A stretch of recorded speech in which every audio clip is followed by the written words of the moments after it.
Yeah. All right, here we go.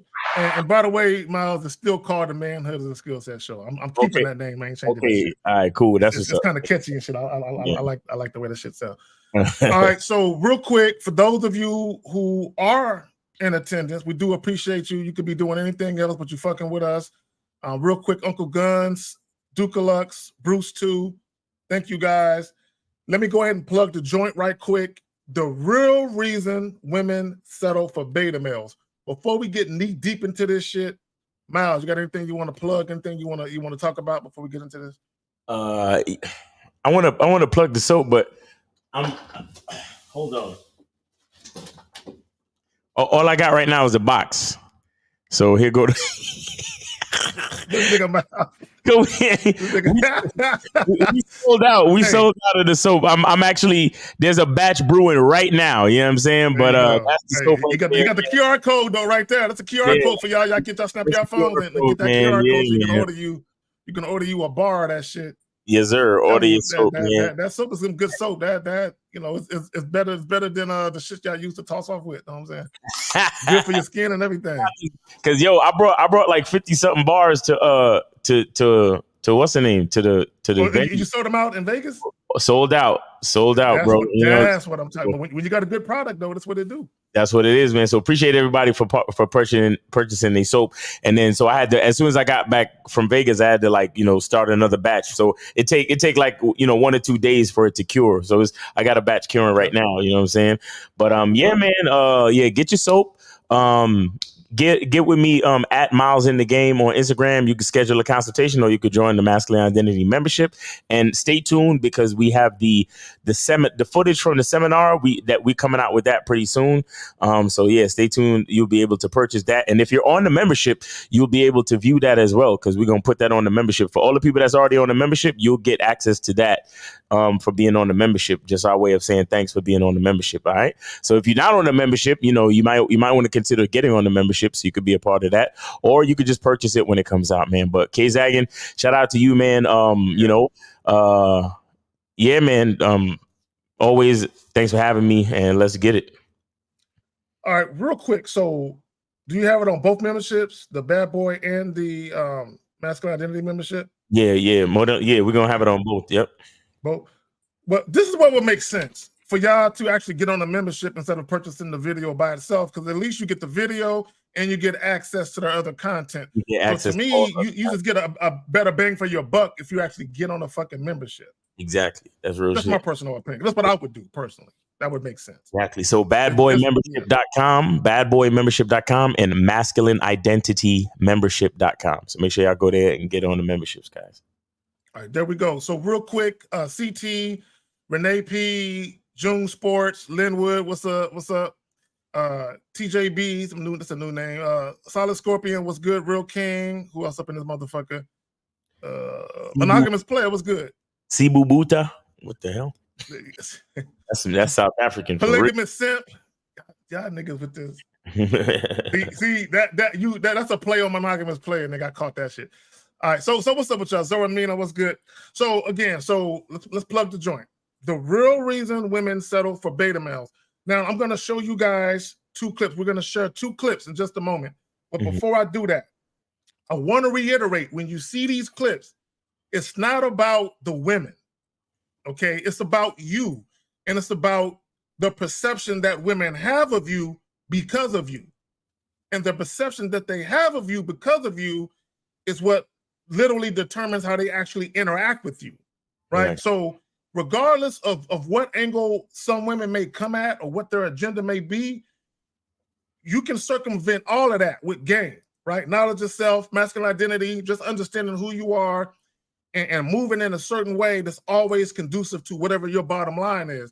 The problem, Miles, is a lot of guys, their bottom line is just pussy. Okay, just their bottom line is pussy. And or their bottom line is female companionship with no structure. They just want to be with a bitch.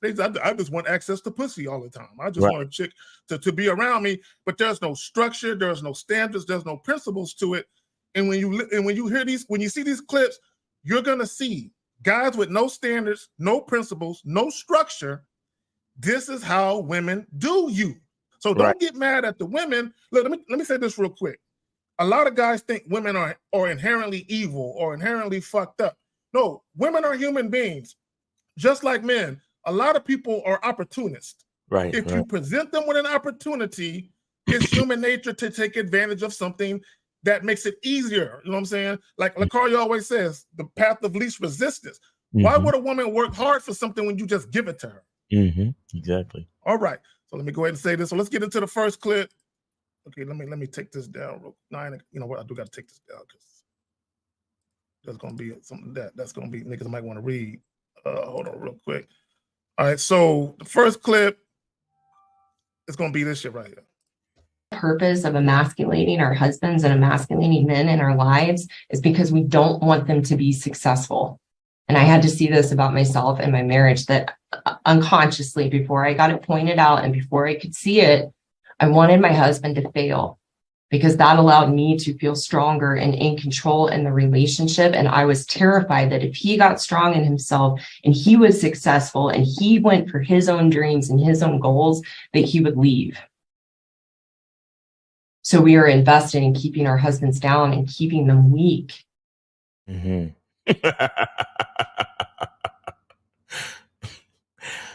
Take yourself off. You muted. Take yourself off mute real quick. Let me say this. Not all women think like this. No, right. You have to understand she's a very insecure woman. Yes. And she has low self-esteem. Yes. Right. That's why she is saying what she's saying. But gentlemen, there are women you will encounter that have low self-esteem, that are insecure, and they are invested. And a lot of times, women who have low self-esteem or they're insecure, they tend to date men that they think are better, that they're better than. Yes. Okay. But they also date men where the man thinks the woman is better than him. Right. So when you encounter a woman where you think she's better than you, now peep something. Right now, a lot of this is subconscious. It's not something that women typically consciously think about. When you encounter a woman that you think is better than you, meaning you are enamored with her beauty, you are enthralled with the sex, what happens is she says, I met someone that has lower self-esteem than me. Right. I met someone that has less confidence than me. By virtue of that, she's already controlling the relationship. Right. I just want guys to understand that. So now, for some women, it's a turnoff. For other women, they feel like, I can easily run this shit. I don't have to deal with a man like Miles, Zag, or anyone from the Real Game No Theory panel who are going to require that I live up to a certain standard. I can just do what the fuck I want to do in this relationship and coast with this nigga. Right. Miles, you got something you want to add to that, fam? Well, I'm just making sure. She said husband, right? She don't want her husband to succeed, right? Yeah, she said husband. Husband. Okay. So here's the thing. Here's the thing with and this is why I don't really like. This is a part of the reason why I don't fuck with marriage. But people want to lock shit in to increase their guarantee that somebody will stay. Right now, within that, the issue is that woman, the reason why she feel like she don't want her husband to succeed is because in her mind, she knows that if she was to succeed, she would want to leave his ass. You understand? Because a lot of times when people say shit about other people, they're really talking about themselves. You understand? Because you don't really know what the other person might do.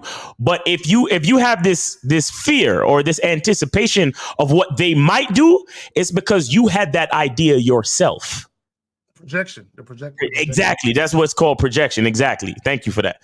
You understand? So she's looking at it like, shit, I know that if I lost some weight and I got fly and I got successful and niggas was beating down my door, I would probably leave my husband. You understand? So that's exactly why I don't want my husband to succeed, because he might turn around and do what I'm already planning to do to him.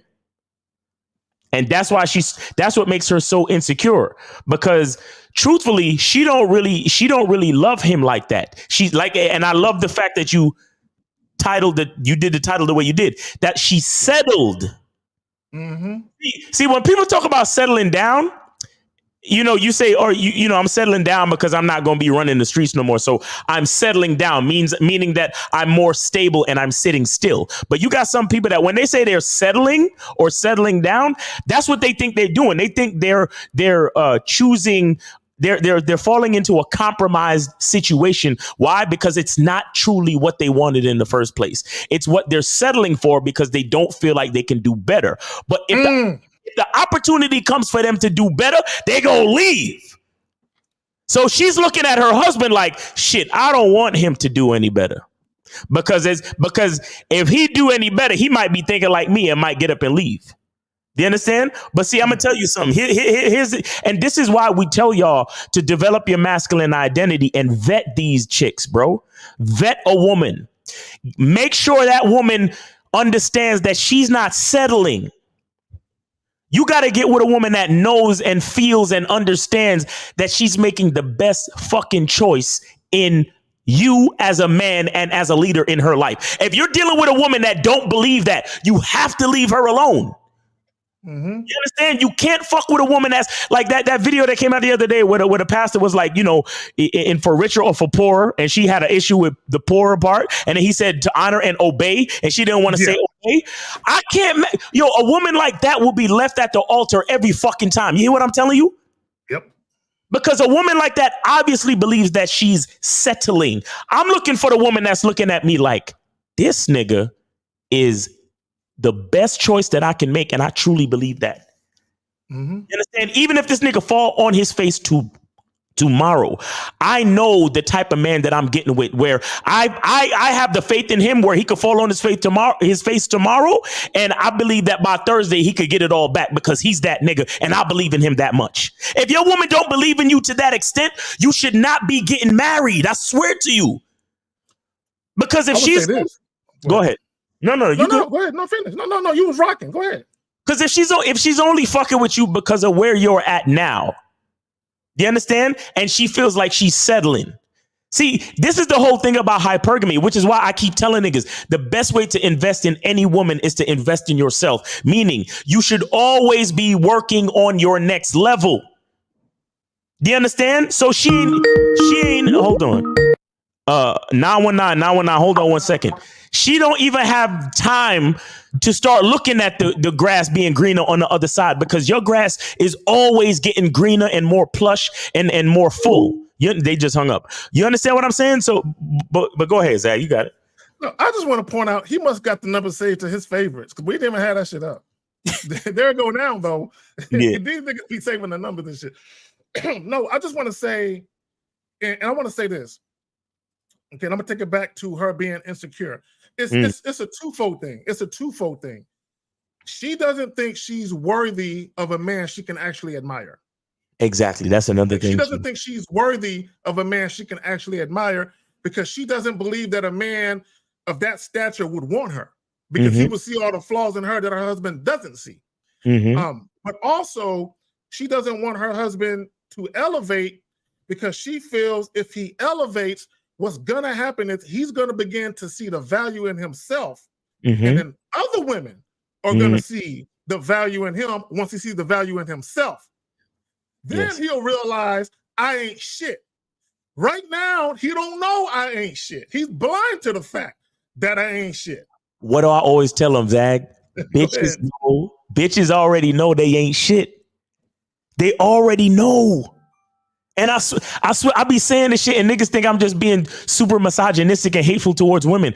Bro, I'm telling you, a woman understands her attachment and her necessity for the synergy between her and a man. She has to attach herself to a man. And in order for her to truly believe in herself, she has to believe in that man first. That's facts.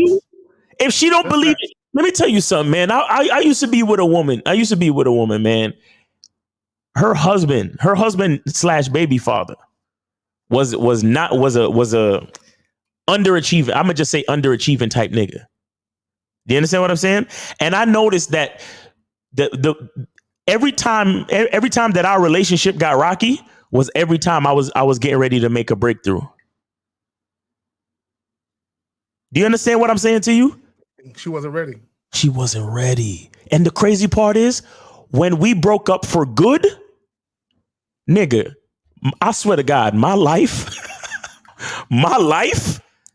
fucking left the goddamn stratosphere, my nigga. Because when basically it was literally like this. The last time I saw her, I was driving a certain type of car. The very next time I had to go pick up some mail or some shit. Okay, you know how some residual moves that you got to make when you separate from somebody. The very next time I saw her, my nigga, I was in something different. I mean, because I ain't the type to really show off or nothing. But let's just go ahead and pop your collar, nigga. Go ahead. But understand, my nigga, I was pulling up in something different. You understand what I'm telling you? And I thought about that, and I'm like, fuck. The whole time I've been with her, I was driving a certain type of whip, and the day, literally, like the couple of weeks in between when we actually separated, and then the day that I had to go pick up some mail, I realized I was pulling back up to the crib, like, yo, my life different. Like my mindset, everything about me was different. Then I went and I saw her. I picked up my mail. I said, "How you doing? You good? All right, cool. Take it easy." Never saw her again. Bro, I can relate. You know what it is, Miles? I'm gonna tell you how I know I can relate. Oh yeah, my birthday is tomorrow. How do you know that, dog? Oh shit, calendar, nigga. Yo, niggas. Thank you, dog. Appreciate it. Niggas be on that Facebook shit heavy. Hey man, happy early birthday, nigga. That's what's up. Happy early birthday to my nigga. Appreciate that. Now that the cat is out the bag, feel free to hit that cash up, everybody. Hell yeah, your cash app for K Zagin's birthday, for real. So this is what I would say, and I'm guilty of this, and maybe you realize it now, is when you deal with a certain woman who's not ready to come up to your level, you get down in the mud with her and try to uplift her. Right. And if she ain't ready, you toil in the mud too long with her. Oh my God. So you go down to her level and you kind of stay there. Yes. But when you leave, it's like Tupac said, like a fiend that finally sees when the smoke is gone. Right. So once you out of that situation, because I had a very similar situation where I'm with this chick, I kept trying to uplift her. I kept trying to upgrade her. And I spent so much time trying to get her to come up where I was at that I was in the mud too long. But once I left the relationship, my life took off. Yo. And then I look back on it and I'm like, I knew why. I knew it. I like this bitch, right? Okay, hold on. 240. Hold on 1 second. 240. Hold on. Go ahead, Zach. No, and I just wanted to say, caller, mute your shit, caller, real quick. Caller, mute your shit real quick, caller. Mute 240. Put your shit on mute. These niggas. This nigga. Thank you, dog. Thank you. All right. So when I left, I realized that because I was so into what I was doing at the moment, I didn't realize how far off the beaten path I had gotten. Yeah. From being focused on my own shit. So when I left that situation, it was like, bro, I went from kind of just walking along to high stepping, like, oh shit, because my life took off. Like you said, the whip changed, the crib changed, everything. It was a rapid, elevation though. But at the time I was elevating, I didn't think about it until after I sat down one day. Like you drove by the way and you thought about it like shit. And you looking at the chick like it was you. I was so busy trying to uplift you that you weighed me down. Now that I'm free, that dead weight is gone. That dead weight is gone, and you could focus, bro. You could focus. And on top of that, with her being out of the picture, you making space for the right type of woman. You understand? You making space for that type of woman that's gonna give you that extra rocket boost to even push you past. And trust me, it's not even like it's not even like the women are telling you what to do and what not to do. It's not about that. It's not about that. But it's about the energy. It's about the energy and the difference between a woman who drains you of energy and another woman who pushes, who gives energy and who adds to the abundance of focus and positive, positive energy that you have around you, bro. Like it's a ridiculous thing. But let's get with this caller. 240. You're on live with K Zagin and Miles. 240. What up? Oh shit, this is 50 Fitzo. What's going on, man? What's up, man? How you doing, bro? Yo, Saturday to you, and happy circle to Crazy, circling around. Hey, real quick, 50. You're. It sounds kind of muffled, bro. Are you like laying on your stomach or something? Nigga, what's up with you, dog?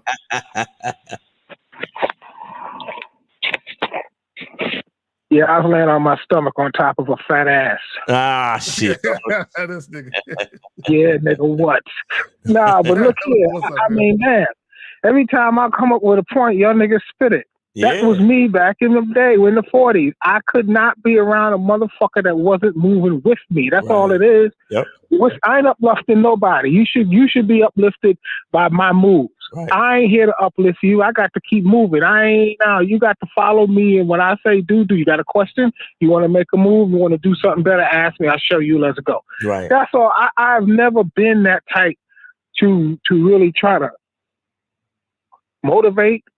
But people just watch me as I move. Mm-hmm. And the women and I've always been like that I never knew what game was, but you guys spitting out, and you, Steve, some of the stories y'all tell, that was me back in the 80s and the 90s in the DMV. And I got out the military, I stayed this motherfucker 40 years, and I've been through all that shit. And I was like, well, damn. Every time y'all guys tell a story, it's like me, Kung Fu, going back, having a flashback. I swear, man. That's the way it is. That was a dope series with David Carradine and shit. Yeah, David Carradine, facts. So Yeah, I'm telling you guys, you guys listeners, you guys callers and viewers and listeners, you want receipts. This is a receipt. It does happen. The thing about it is, like Dion say, the new phrase now, do you believe? Yeah. That's the new one now. I'm watching this game now. Do you believe? That's the new phrase. Do you believe? Everybody, fuck obey. Do you believe? That's the new one. Everybody gonna have that on shirts, hats, everything. Do you believe? That's the new phrase. Not fuck around and find out. Do you believe? Right. So this is how culture changed, and this was me back in the day. I believed in myself. I never moved like any other nigga, because even the niggas would tell me when they would get in the car, something, say, yo, man, my girl said she don't want me around you too long. I'm like, what? Facts. I'm like, what? Yeah, I've had that situation. I'm like, you got what? How long you got? Well, you know what? You might as well do me a favor. Go in and get me some blunts, right? He went in his house. I drove the fuck off. I treat him just like bitches. You act like a bitch, you get treated like one. That's all niggas in my life. Fair enough. These niggas where they are, I ain't got time for that. That's dangerous. What? You gonna fuck up my fun because you led by, man, fuck you. Man, fuck that, man. I'm telling you, I've never been like that, man. I've never, ever been like that and had bitches. And wasn't no pretty motherfucker. I just worked. I knew what I wanted. And if a bitch said no, I kept it moving, man. And did the bitches that I said no, when I looked up, they were still on my face. I'm like, what? Right. What? You still here? What? Oh, shit. Well, damn. Okay. Well, let's go do this. And then I learned about having a plan, doing what I want to do. Because when you have a plan, shit work out so smoothly. But, yo, listen up, guys. These guys are telling you I experienced everything they said, man. This is unbelievable, man. I just like, God damn, they talking about what the shit I've been through. Exactly. A lot of guys have been through that, or they're going through that right now. They just don't see it. That's the truth. Yep. You there? Yeah, I'm here. No, I just said a lot of guys have been through that, or they're going through that right now. But because they're in the middle of it, they can't see it. But eventually what's going to happen is when their life get fucked up or the woman fuck them over, you know, they're going to end up doing that red pill shit. A lot of these red pill niggas, they came from that situation. But instead of elevating and growing their mindset, they just want to blame the chick. And that, when you blame someone outside of you, you never fix what the initial problem was. And the problem was you. The problem was never the woman. The problem was you dealing with a woman that wasn't worthy of you dealing with, or you dealing with a woman too long. Exactly. Once you realize this shit ain't going nowhere. Exactly. I got one more. I got one more story to tell you real short before I get. And this is somehow K Zaggin could probably relate to this. It's more like a K Zaggin flavor. I was in the military. I was young. My mother passed away. I was like 19 or 20. I lived in Harlem, and I grew up in the projects, 125th Street. And there was this one guy, Muslim. He had a fine ass wife. She was nice. They ran games and shit like that. My mother passed away. I knew that, you know, I guess looking at the relationship, I said, that shit ain't gonna last long. I know what that's about. So in the interim, my mother died, and then the girl I saw said, "Hey, what's up?" His wife, his ex-wife or wife, was like, "Hey, what's up? I mean, what are you doing later on?" I said, "Well, I'm going to be here, this and that." "Okay, well, I'll come see you later on." I was like, "Okay." Didn't think nothing of it. Fine as shit.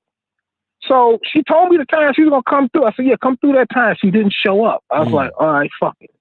So I got my money together. I was going to go out and do my thing. I come downstairs in the elevator. She's coming in with a bouquet of flowers. Met her at the door of the building. She said, "Hey, what's up?" I said, "Hey, what's up? How you doing?" "All right." So I just left and started walking. She said, "Hey, where you going?" I was like, "What are you talking about?" She goes, "Well, I'm back now. I'm so sorry that I'm late, but look, I'll make it up to you. We can go to your house." Then I was like, "Oh, okay." So we went to my house. I took her over to her place, got some stuff, came back to my house. Next thing I know, my dick is in her mouth. And I'm like, wait a minute. This motherfucker, ain't you married to the nigga upstairs? My mother's best friend's son? What the fuck? And this nigga was known to run around with guns and gangs and shit. Fast forward, maybe months later, I'm cleaning up my mom's apartment. I'm in the building. I'm in the area. I'm coming up. I'm going in the building, in the elevator. This nigga's coming out. Him and his boys. "Hey, what's up, man?" Then he run out the elevator. And I get in the elevator about to close, and the door opened up again. It's this nigga. My heart went up in my throat. But you know what he said? He said, "Yo, man, I just want you to know, Gina upstairs if you want to see her, all right? All right, peace out, man." I was like, what? Hey, it don't get no more player than that. It don't get no more player than that. What? That was me, and I didn't know why. Because I didn't give a fuck about what you thought. You thought I was doing me, and I was in a project at home. I was that nigga that, yeah, that's Bobby, man. He's a little special. But I always got bitches and didn't know why. Because I didn't give a fuck. The minute I started giving a fuck, that's when my fucking numbers started dwindling. That's straight up. When I started caring and giving a fuck, I'm like, that's when my numbers started dwindling. But I know when I don't give a fuck, just doing me, and the fuck you, I'm getting them. Getting them. So that's the formula, y'all. That's true story. I can never believe that this nigga told me I could go. His wife is upstairs. I want to go see her. Go see her. Mm-hmm. And I wound up keeping that relationship going for 6 months, going to Virginia, you know. So, but yeah, man, that's true story, man. All right, y'all, have a good Saturday, man.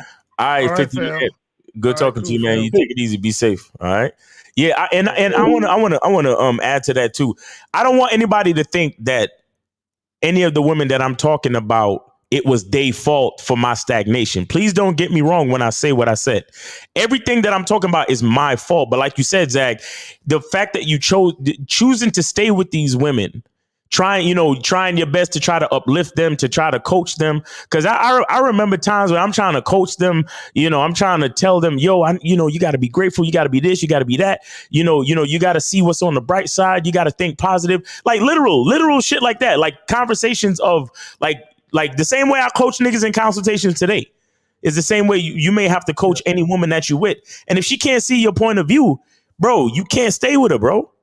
You can't stay with her because if it's that hard, if getting her to see the positive abundance in life is like pulling teeth, that's not the type of woman you need to be with.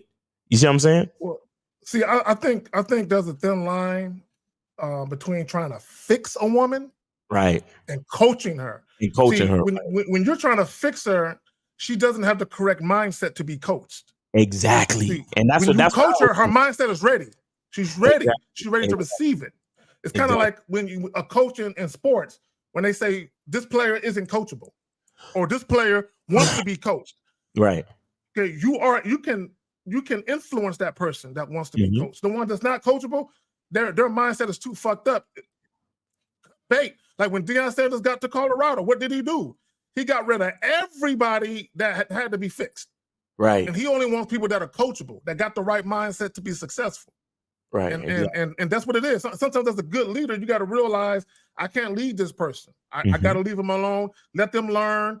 And maybe they'll learn on their own and somebody else can come along and coach them up later. But they're not ready for me to be their coach. I got to let them go. Exactly. Nah, it's real shit. And I'll say this too. You gotta remember that you can't like, for example, like Phil Jackson can't make Jordan as great as he is. right? Jordan got to be great, and then you guide the greatness, you guide the talent, you guide the natural ability of the athlete. That's what coaching is. I thought the whole time I thought I was coaching, but I was trying to make somebody. You get what I'm saying? And that's my fault. That's what I'm saying. When I say what I say, I'm not blaming the women in any form or fashion. I'm just stating the facts. But see, it was my fault for thinking that I was coaching when the truth is I was trying to make somebody different. I was trying to help them become somebody that they was never going to be. You understand? But see, the reason why I was able to meet the next female or you know what I'm saying, the more compatible female is because I understood more about who I was. And so I was able to attract I was able to attract the compatible female that I needed to attract to join me on my ascension. You get what I'm saying? See, I'm glad you said that. They're probably going to go over a lot of guys' head. You said once you understood who you were. Right. Who you were. See, a lot of guys, they expect women to come into their life and hit the ground running just because. Right. No. You have to know who you are. Shout out to the Masculine Identity. Y'all should fuck with that. MasculineIdentityMembership.com.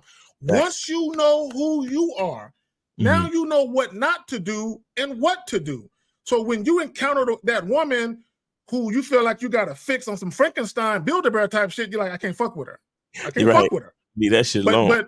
But once you recognize the value in you and she wants to reciprocate that value, all you need to do now is just coach her up to be in your life. Because she might see the value and she might want to add it, but you have to understand that, okay, yeah, I'm a different guy than those last guys. So my requirements might be a little different. So me coaching you is so you can be an asset to my life. Not just an asset to me because I'm a man and you're a woman, but an asset to my unique identity and my, shout out to you, my purpose. Right. Exactly. Now, what I'm going to do, gentlemen, I'm going to show you guys a clip. Okay. And the first clip we showed you guys, it was a married woman who didn't want her man to elevate simply because she wanted him to basically just be a guy with a loser's mentality and not wanting to aspire to be more than what he was. Right. I'm gonna show you, this is the prerequisite. This is the precursor of how guys get there. So it's always a beginning point of how guys get in fucked up situations. So I'm gonna show you this clip, and then we're gonna go from there.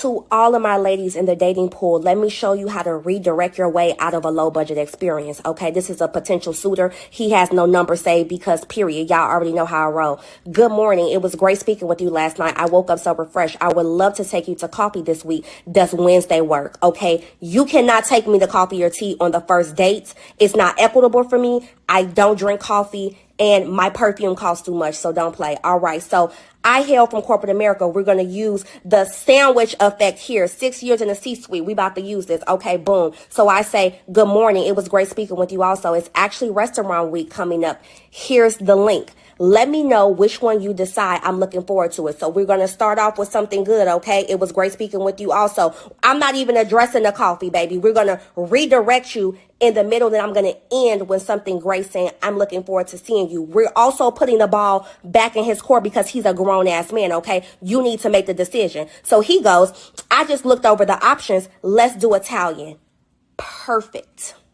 So he goes, Wednesday at 7 p.m. I'm like, works for me. I'm in Alexandria and I'm not far. If you could pick me up or send me an Uber, that would be awesome because why would you want me working on cobblestone? Why would you want me looking for parking? It sounds laborious to me. He goes, no problem. I'll send an Uber around 6:15. Baby is a new man. He is a new man. And I go, wonderful. Thank you. Ask for what you want. Be polite in your ass. Be a little bit difficult and always say please and thank you. There you go. Yo, chicks like that gonna be homeless and starving fucking with me. I wouldn't even after the initial if she don't say yeah, I would love to meet for drinks, she don't get nothing else from me, bro, at all. Fuck I look like. Here's the difference between us and them. The real reason women settle for beta males is because they control you niggas. Exactly. Okay? Let me look. I saw a video the other day, and a man was talking about patriarchal societies and all that other shit. Right. And it was like women really don't have the power to coerce man from a physical point, right? But another man can check another man, but a woman can't really check a man. Right. But here's the thing. This is what women know about most guys. This is why if you ever hear a woman say men are easy, the reason why they say dudes are easy is because they know you want to fuck so bad. What did she say? I'm going to redirect you. Okay, I'm going to have you doing what I want you to do. Now, peep the contradiction. She said, I'm going to redirect him, put the ball back in his court because he's a grown-ass man. If she really felt he was a grown-ass man, she would have went on a goddamn coffee date. Why? Because he was leading. Right. But what she said was, I don't want your leadership. Right. Exactly. I think I can run you. I think I can control the situation because I think you like the average guy out here. Look, when I say the average guy, I need guys to understand that's about 80-90% of you niggas. It's most guys. Most do. Most guys are like this. Most guys will, and a lot of guys will say, oh, I would never acquiesce to a woman. Okay. And this is how you know guys are full of shit. She ain't even all that pretty to be talking like that. When I hear niggas talk like that, oh, so if she was prettier, she could get you to do that. That's what I hear. You got to feel. Nah, I saw this shit a couple weeks ago, man. I was so tight, and I'm like, you see, that's what the average nigga do, bro. The average nigga, he don't even realize he's being led. He don't even, and this is what we try to tell you guys all the time, because the average nigga is like, oh, what's the big deal? You know, if I offer her drinks and she say it's restaurant week, at least she looking out for a brother, right? Because restaurant week is cheaper than regular if we go to the restaurant on a regular day. So it's not a big deal, Miles. Why we can't just go to restaurant week? It's all good. Sure, my nigga. Sure. Do you? Don't realize and don't focus. Don't come to the realization and the honesty of the situation that you're being led. You understand? Go ahead, take her to restaurant week and understand that she planned that whole fucking evening, bro, not you. You understand? You may have chose the type of cuisine, but she gave you the fucking website for the restaurant week. Then she told you to get her an Uber. And all you did was agree. And you know what the sad part is too? The average dude, check this out. The average dude, he don't even realize that he wants it to be easy. The average nigga wants it to be easy. The average nigga don't even see. And I tell guys this all the time, even when we talk about the money show. You see, there's a reason why they love it when you use credit cards and debit cards, because there's something called the convenience fee. Do you understand that? Because you can. Even when you're getting food delivered, Uber Eats and all that other shit, there's a delivery fee and a convenience fee. And these large companies, MasterCard, Visa, American Express, they make it don't seem like shit, right? But they make 0.012 cents on every fucking transaction. Now imagine billions of transactions a day. And there are billions. And they getting 2 cents off of every fucking transaction. That's crazy money. You understand what I'm saying? But it's the same thing. You pay for that convenience. And this is in relationships. This is how you pay for the convenience of the woman running the show.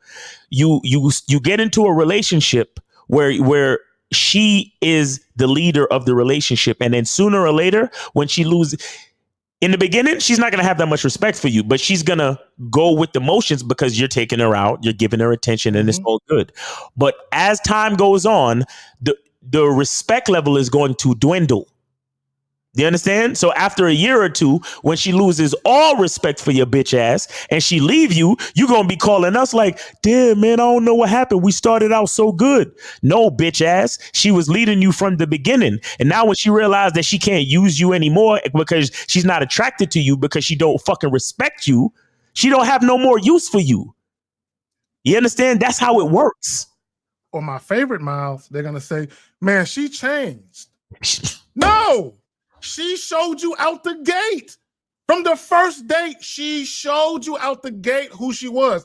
But also the danger of doing things at the behest of a woman or acquiescing or placating or whatever the fuck you want to call it, the danger of that is that would be the main reason why she's motivated to deal with you going forward, because she could control you on some, Pinocchio Geppetto type shit. She's the puppet master. She could control you. So let me show y'all how that looks on the back end, right? So let's say you get into a relationship with a woman who's dictating to you the type of date that's appropriate for you to take. Now, let me back up. Do y'all not understand the audacity of this bitch? Okay, to basically tell you, because see, to me, I would be offended right now. I wouldn't act offended, but I would be, because she's telling you where and how to spend your money. I'm telling you. And the audacity of this motherfucker, right? This is how you know guys don't value their time. Yep. Because if that guy would have valued his time, he would have been like, hey, chick, we doing this date or nothing. You know what I'm saying? I ain't got to see you. You should be blessed and honored that I'm even giving you a chance to bask in my physical presence. Get the fuck out of here with that. Look. Yeah, go ahead. Yeah, I know. I'll be like, bitch, I'm saving restaurant week for the chicks that I done vetted. You don't get restaurant week. You get drinks. Cause I don't know you like that. You haven't earned anything. But I'm sorry, I cut you off. Go ahead. No. But I just want to say the audacity, because guys, I see it all the time. Guys be like you said, well, I don't see what the big deal is. And I'm like, you a bitch ass dude, and you wonder why.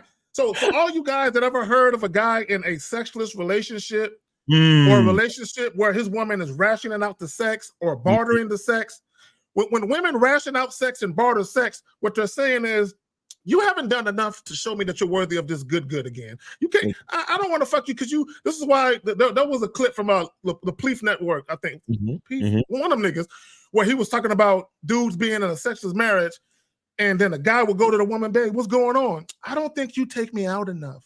You're not romantic enough. And the reason why she can say that, because at the beginning, you were doing all that shit. She had you doing all that shit. So what happens on the back end, what happens is the sex that you guys are having is directly tied to the shit that you're doing. Period. All the dates. So if you're the type of guy where it takes you 3, 4, 5 dates to get to sex, it's always going to take you 3, 4, 5 dates to get to sex. You can never go a month or two without taking a woman out and still get sex if you start off that way. That's not the way it works. You got it, Phil. Exactly. Shout out to Steve the Dean in the building. Yes, sir. Also, Afi Kingdom was in the building earlier. Shout out to you, Afi. Yep. Yeah, get them fucking likes up on both ends. Go ahead, fam. You got it. Oh, real quick, call in. The call-in number is open. 919-647-9392. Y'all better call in today, because me and Miles going to talk about what him and Lucario be doing, where we charge y'all a motherfucking fee to hit them phones and shit. So you better call in while it's free. Call in 919-647-9392. Right. It ain't gonna be free forever, please. Seriously. No, it ain't. No, it's not. No, it's not. Because I know I didn't. Your Cash App joint is right there. Mine is there. Oh, shout out for the 2 individuals that sent me a Cash App. I did see it. I appreciate y'all. Much love and respect to y'all. Facts. All right. Yeah, I was. Did you have another clip? No, that was it. Just them 2 and shit. Oh, just those 2? Okay, yeah, man. Look. I tell you guys all the time, man. You got to stay focused on your program. Stay focused on on your plan. Your plan is the plan for a reason. You know, it's like every woman draws a line in the sand, towards the beginning of the relationship. And if you blink or if you let her cross that line, it's over. It's over for you from the beginning. All right. So we got 216, you on live with K-Zag and Miles. What's going on? What's on your mind? Hey, what's up, man? So my question for today was, right? Hold on. Let's get your name, age, city, bro. Oh, my name is Mike, and I'm from California. How old are you? 22. All right, go ahead, Mike, from California.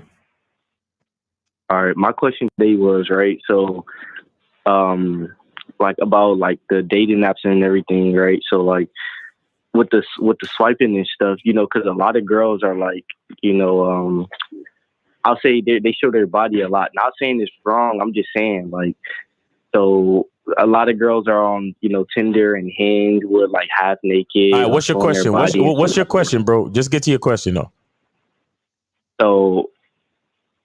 So instead of just like spitting at them, would I be wrong to just tell them just to come over and fuck, because they're okay. I know what you're getting at. I know what you're getting at. See, I know what you're getting at. I know what you're getting at. Stop. I know what you're getting at. This is the comment. How old are you again? 22. Okay, this is the common mistake you dudes make. Okay, you think because she's showing skin that it's easy to fuck. That's what you're thinking. Because you said if she's just showing skin, she's showing it for a reason though, because she's not pretty. No, okay, see, okay, caller. But listen, caller, listen though. She is no different from a woman who don't show skin. She's no different. Okay, you just think she's easy because she's showing her body. Okay, look, let me explain something to you. Okay, I need, bro. Either a woman is sexually attracted to you or she's not. Okay, I don't care if she got on a little house on a prairie dress on. Okay, or she's wearing a G-string. Either she's sexually attracted to you or she's not. So it don't matter what she got on. She's not going to make it easier for you simply because she has on provocative clothing. See, the problem, caller, too, to add to what Kazagin is saying, the problem is that you're not doing things because you actually want to do them. You're being reactive to the pictures that she put up on a dating app. That's you following a woman's lead subconsciously. Do you get that? Yeah, I know what you mean by that. But yeah, what I'm just no. What you saying don't matter, bro. What you saying don't matter. You've already pled your case. Your case is that since she's wearing scantily clad clothing on the pictures, then I have the right to tell her to just come through to the crib to fuck. And what I'm saying to you is, forget all of that. If you want to tell the woman to come over and fuck, then you tell her to come over and fuck, regardless of what she's wearing on the pictures on the dating app. Do you understand what I'm saying to you? Yeah. Okay. So whether she's wearing, whether she's wearing a nun's outfit, whether she's wearing a skirt all the way down to her ankles, and she has a shirt all the way up to her neck, and she's totally conservative, or she's dressed like a fucking whore on the OnlyFans page. Either way, you tell that woman exactly what you want to tell her, simply because it's what you want to tell her, not for any other reason. Do you understand that? Yeah, I get you on that. Okay. Yeah, it's called be consistent. Be like, caller. I don't care if I meet a chick in a nightclub or I meet her at church. I'm gonna treat her the same way. Exactly. I'm gonna treat her that just because a woman appears to be a quote unquote good girl and she don't got no piercings, no tattoos, she don't drink, she don't smoke, she don't go out. She ain't no different than a chick I would meet at a nightclub that got all those things going on. She's still a woman, and at the end of the day, I run my shit the same way regardless of the woman. I don't care if she works at Walmart as a greeter or if she's a fucking lawyer. I'm going to treat her the same. She's a woman. Period. When you take all that bullshit out, at the end of the day, you are a man and she's a woman. Period. Yeah. But what, caller? But what? But a lot of these women, they all have... I'm saying the reason why I'm saying that because a lot of them got in their bio, they're content creators. Basically, mean they got OnlyFans. Who cares? Why do you care, caller? Why do you care about all that? I don't. Listen. Does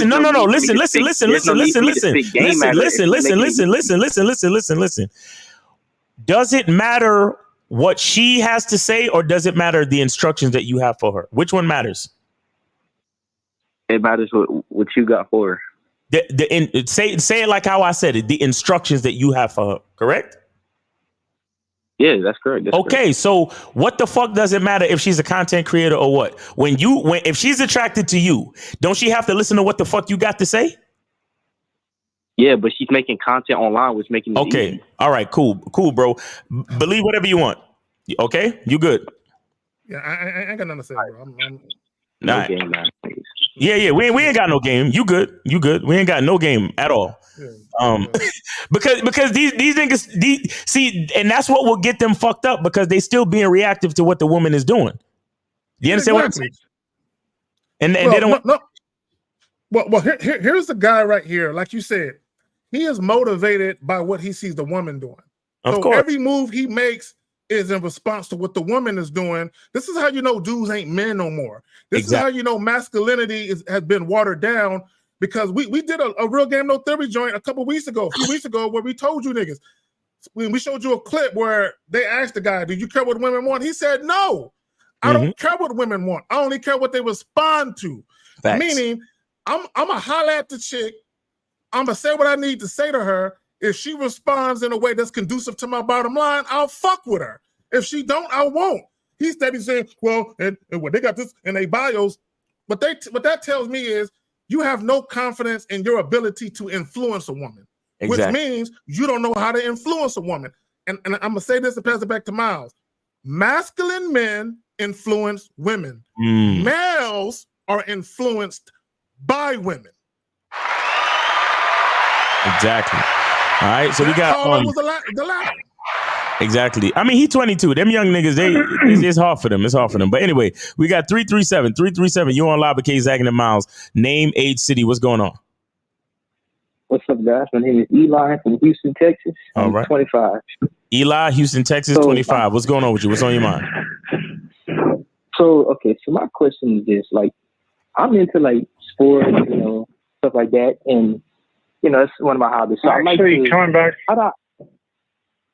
How do I guess get with women at bars? Wait, how do you pick up women in bars? Yeah, how do I hook up with chicks at bars? Like leave them and hook up the same day. Well, how do you hook up with chicks any other time? Tell them what it is, and if they're not really for it, you just move on to the next chick. Okay, so what's the difference with a bar? Honestly, I think I was hanging out with a woman. Wait. Hold on. 330. Hold on. Okay, 330. We ain't talking to you yet.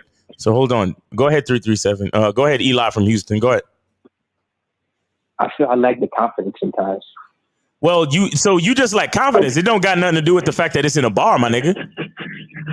Like I'll approach a chick. I'll approach like chicks, and I just get turned down. It's like, but that's my issue. I care too much. I'm putting that out. Like, let me ask you a question. Eli. Let me ask you a question. And be honest. Yo, man. Whoever got all that background noise, like y'all washing dishes and shit. Yeah, I got all the background noise. Nah, they good. Okay. All right. So caller, be honest. Do you find yourself comparing yourself to other guys in those bars? Oh, not at all. No, I don't even worry about the guys. I'm worried about the women. You worried about the women? You shouldn't be worried about the women either. Okay, so caller, here's the thing. Here's the thing. The worst thing that a woman can do is tell you no. Right. I'm not interested. No, thank you. Bye. I got a man. Whatever it is. Now, let me ask you a question. Because you said you lack confidence. I believe you have low self-esteem. Can you tell us why? I think because I'm not in the greatest shape. I'm not like overweight, but I'm not like, I guess ripped either. I guess that's. Oh, I'm going somewhere with this. I already knew what you was gonna say, but go ahead, continue. You're not in the greatest shape, and what else? Yeah, that's it. Because I feel my style is cool. I feel I dress pretty well. Okay, I got you. I know what it is. Okay, and what you're going through is what the average guy who has a degree of low self-esteem goes through. This is what happens to you guys. Now. Tell me if I'm warm or if I'm cold like an igloo with this shit. When you get rejected, do you automatically assume it's because you're not in shape? Yeah. That's the problem with the average. This is why guys focus on looks so much. Because when they get rejected by a woman, they automatically assume that they don't look a certain way or they don't look good enough for her. You just assume that. Right. Have you ever been told? Let me ask you a question. I'm gonna ask you this question. In the last since the turn of the new year, since January 2023 up until now, how many times has a woman who rejected you told you she don't like the way that you look? How many times has a woman ever told you that? Never. So why do you assume that? You're right. I shouldn't assume that. That's just me overthinking stuff and making it harder to actually take the point. So when you say you don't compare yourself to other dudes, you lied to me. You do. Even if it's subconscious, you do. Because if you say I'm a little out of shape, the opposite of being a little out of shape is in shape. So you do compare yourself to other men. Yeah. I see. I know, nigga. You got him, Miles. Do you have any other questions, caller? Well, yeah, like really, how do I just go approach this? Like, hey, again, how do you? All right. Tell me the other places that you approach women, sir. So basically, all I really go to is like sports bars and regular bars. Look. Did you hear my question? Did you hear my question? No. Okay, I'm gonna say it again. Oh, first of all, let me ask you: do you approach women in other places? No, and that's something I need to start. Oh, so wait, so it don't got nothing to do with the place. You just don't get enough practice meeting women. Period. Yeah, it's both. Honestly. So are you a virgin? No. Okay, so that means you've had sex before, yes? Yes. Okay, so how did you end up with these women that you had sex with before? Honestly, dating apps. Okay, so that's the only way you can source women, dating apps? No, that's not the only way I can, but that's the only way you. But no, hold on. That's the only way you choose so far, though. Correct? You're right. Okay, that's my fault. Okay, so the bottom line is this, bro. It's not about bars. It's not about nothing. It's about you need practice meeting women in person. That's all. There you go. And caller. If they're not with it, just move on. Pretty much. You know what you do? Think about it like, all right, let me ask you a question. What do you say on the dating apps when you match with a chick? What do you say? Hey, what's up? Okay, so that's not the best response, though. Okay, so why can't you do that when you see the chick in person? Hey, what's up? I do, but then they'll say, "Oh, they're just not interested." But you according to you haven't really met that many women in person. So the sample size that you're talking about is minuscule, bro. So we can't use that. You got to talk to more women to give me to say that back to me. You get what I'm saying? If you telling me that you hardly meet women in person, whatever them couple of joints said when you said, "Hey, what's up?" don't mean shit to me. You understand? You got to get your numbers up, bro. That's what I'm trying to tell you. You need more practice meeting women in person. Gotcha. So and stop. My conversation skills isn't the best either. That's one thing I need to work on. Say that again. Like my conversation skills, I'm not like I don't really know how to carry a conversation. Okay. All right. Cool. Let me ask you something. Do you play any sports? No. I go to the gym and stuff though. You don't play any sports? Like this. I guess you could say basketball a little bit. Yeah. You play basketball a little bit? Do you have a decent jump shot? Yeah. What was it always good? No. So wait, no, let me do this. Let me fucking do this. Because y'all niggas love to act like fucking with bitches is different from anything else in life. Let me just do it. So when you first picked up a basketball, your jump shot wasn't really that good, was it? No, not at all. But now it's a little decent, right? You could make some shots in, right? Right. Oh, okay. So what did you have to do to get to what your skill level of a jump shot was when you first picked up a basketball to where it is now? What did you have to do, bro? Practice and not give up. Oh, okay. So what do you have to do when it comes to meeting these bitches then, bro? Talk to more women and not give up. Oh, okay. All right. Okay. You see that the game ain't that complicated. Y'all niggas are just scared because it's bitches. Because the basketball don't talk back to you and make you feel bad, right? But when you miss a shot, do you feel bad? When you take a shot, when you take a jumper and you miss, does your heart hurt you? Does your ego get shattered? No. Do you leave the fucking court crying? Huh? No. You just keep playing, right? Right. Okay, so what's the difference with meeting a bitch? Nothing. Y'all niggas make me sick. You know what's so sad, Miles? You know what's so sad? When they miss a couple of shots in a row, you know what some guys would do? Hey man, I'm gonna stay out here until I make 3 or 4 in a row. Fuck that. Right? But when it comes to women, they get deflated. Bro, they go out. One chick tell them no, they whole night ruined. One chick tell them no, they whole night ruined. Right? And color. And see what it is, and it goes back to what I said earlier. You're insecure about your appearance. You know what I'm saying? About you being a little out of shape. So when one woman tells you no, you feel like she don't like the way I look. You automatically start thinking, well, none of them are going to like the way I look. So why even try? That's what you be thinking. I see the same. Come on, man. Just get yourself out there.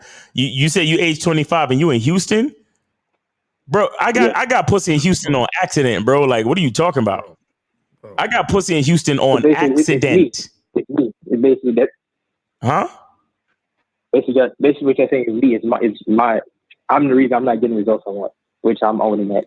No, yeah, you're the reason, but it's your ego and your fear, bro. All I'm saying is the same way that you're gonna keep shooting, playing basketball. Like for example, if you missing shots on the outside, what you gonna do? You're gonna go to the basket, and then once you get a little bit of confidence going to the basket, then you might take a couple of threes a little bit later, or a couple of mid-range jump shots. The bottom line is you're not gonna stop shooting. So it's the same thing with the women, bro.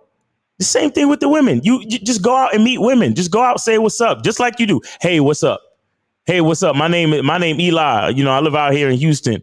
You know, where you stay at? You visiting? What's good with you? Where you from? Where your family from? What's going on? You understand what I'm saying? Like, you kind of cute, man. You should give me. Let me give you my number real quick. Take your phone out. Text me real quick, and then I'll text you with some details. We go get a drink sometime, or we can meet up somewhere and do something nice. You know what I'm saying? And then if the vibe is right, I'll bend you over and fuck the shit out of you. Like how would you? You know, how about that? How would you like that? Of course you can say that part. If you're not scared. Oh, are you serious? Are y'all niggas serious? Caller. Part of the reason that will make a man sexually appealing is his penchant to verbalize and express himself to the woman sexually. But that's part of it, right? Normally when a woman makes a decision to have sex with a dude, part of it is his overall behaviors, how he conducts himself, how he acts. But the other part of it is the fact that he expressed his desire in her, right? Women typically don't think like men, meaning you'll have guys that go out, I'm looking for some pussy. I'm looking for some pussy. Now, you might have some women that might go out and be like, I want some dick tonight, right? But overwhelmingly, men tend to do it more than women. What makes a woman decide to want to fuck, a lot of times women ain't even thinking about fucking, right? But it's because you're saying shit to put her in that mind frame, that mind state. So what Miles was saying is putting her in that mind frame and that mind state to think about sex with you specifically. Hell yeah, you can say that shit. Why not? Yeah, y'all act like women don't love dick out this bitch. Yes, bro. How do you think? Look, Carl, let me ask you a question. Let me ask you a question. Have you ever had a one-night stand? Have you ever had sex with a chick you met the very first day or night you met her? No, it took like 2 days, but not like. Okay, that's why you don't think it's possible, because you've never done it. Mm-hmm. But hell yeah, it's possible. You got it, Miles. So yeah, caller, man, you just get on your numbers, bro. Get on your numbers game, all right? Meet women. Go out, meet women. Say what's up. Tell them what you want to do. And don't be afraid. If they're not feeling you, then they're just not feeling you. That's all, bro. How many women have you matched with that you never got to go out with? Man, a lot. A lot. Exactly. And that didn't hurt you, did it? Not at all. Okay, so it's the same shit with meeting chicks in the street. You're going to basically be doing the same shit. Think about it this way. When you swipe with your thumb, all you got to do is think about it like virtual reality. You walk to the bitch, you put her in front of you. If she's saying what you want to hear, you swipe right and keep talking. If she not saying what you want to hear, you swipe left and just leave the bitch where she's standing. You could walk away from her mid-sentence. She ain't even got to finish. As soon as you say, hey, what's up? How you doing? You kind of cute. As soon as she say some shit like, well, I have a boy. Before she even finished saying the word boyfriend, just walk away from that bitch, bro. What? Straight up, like just like you swiping, like whoop, and just move away. Like it's nothing. Hey, I'm not interested. As soon as she can't even finish saying the word interested, as soon as she say, oh, I'm not interested, we gone. We done. There you go. You can do that shit. You can literally do that shit all night with every bitch in the club or every bitch in the bar, or every bitch in the area in the Houston area. Go to I went to this spot called Prospect Park. I don't even know if it's still there. Downtown Houston, this spot called Prospect Park. Go down there, bro. There's nothing but bitches in Prospect Park, bro. And as soon as they say anything you don't like, swipe left on a bitch, meaning you literally walk away from her. Step to the left and walk away from the bitch. Mid-sentence. Don't even let her finish her fucking statement. And you'll see, and actually it's better for you because you're not wasting no time. You get what I'm saying? The problem with most of it is that niggas is wasting time trying to talk to bitches. Talk to you for what? If you're not saying what I want to hear, we don't need to keep talking. We don't need to keep talking at all. You understand that? And caller, stop being outcome dependent. Stop concerning yourself. Stop concerning yourself with why women say no. It don't matter. Yo man, who got that shit on? Put that shit on. All right, hold on. Y'all niggas. I'm gonna let 337 go. Eli from Houston.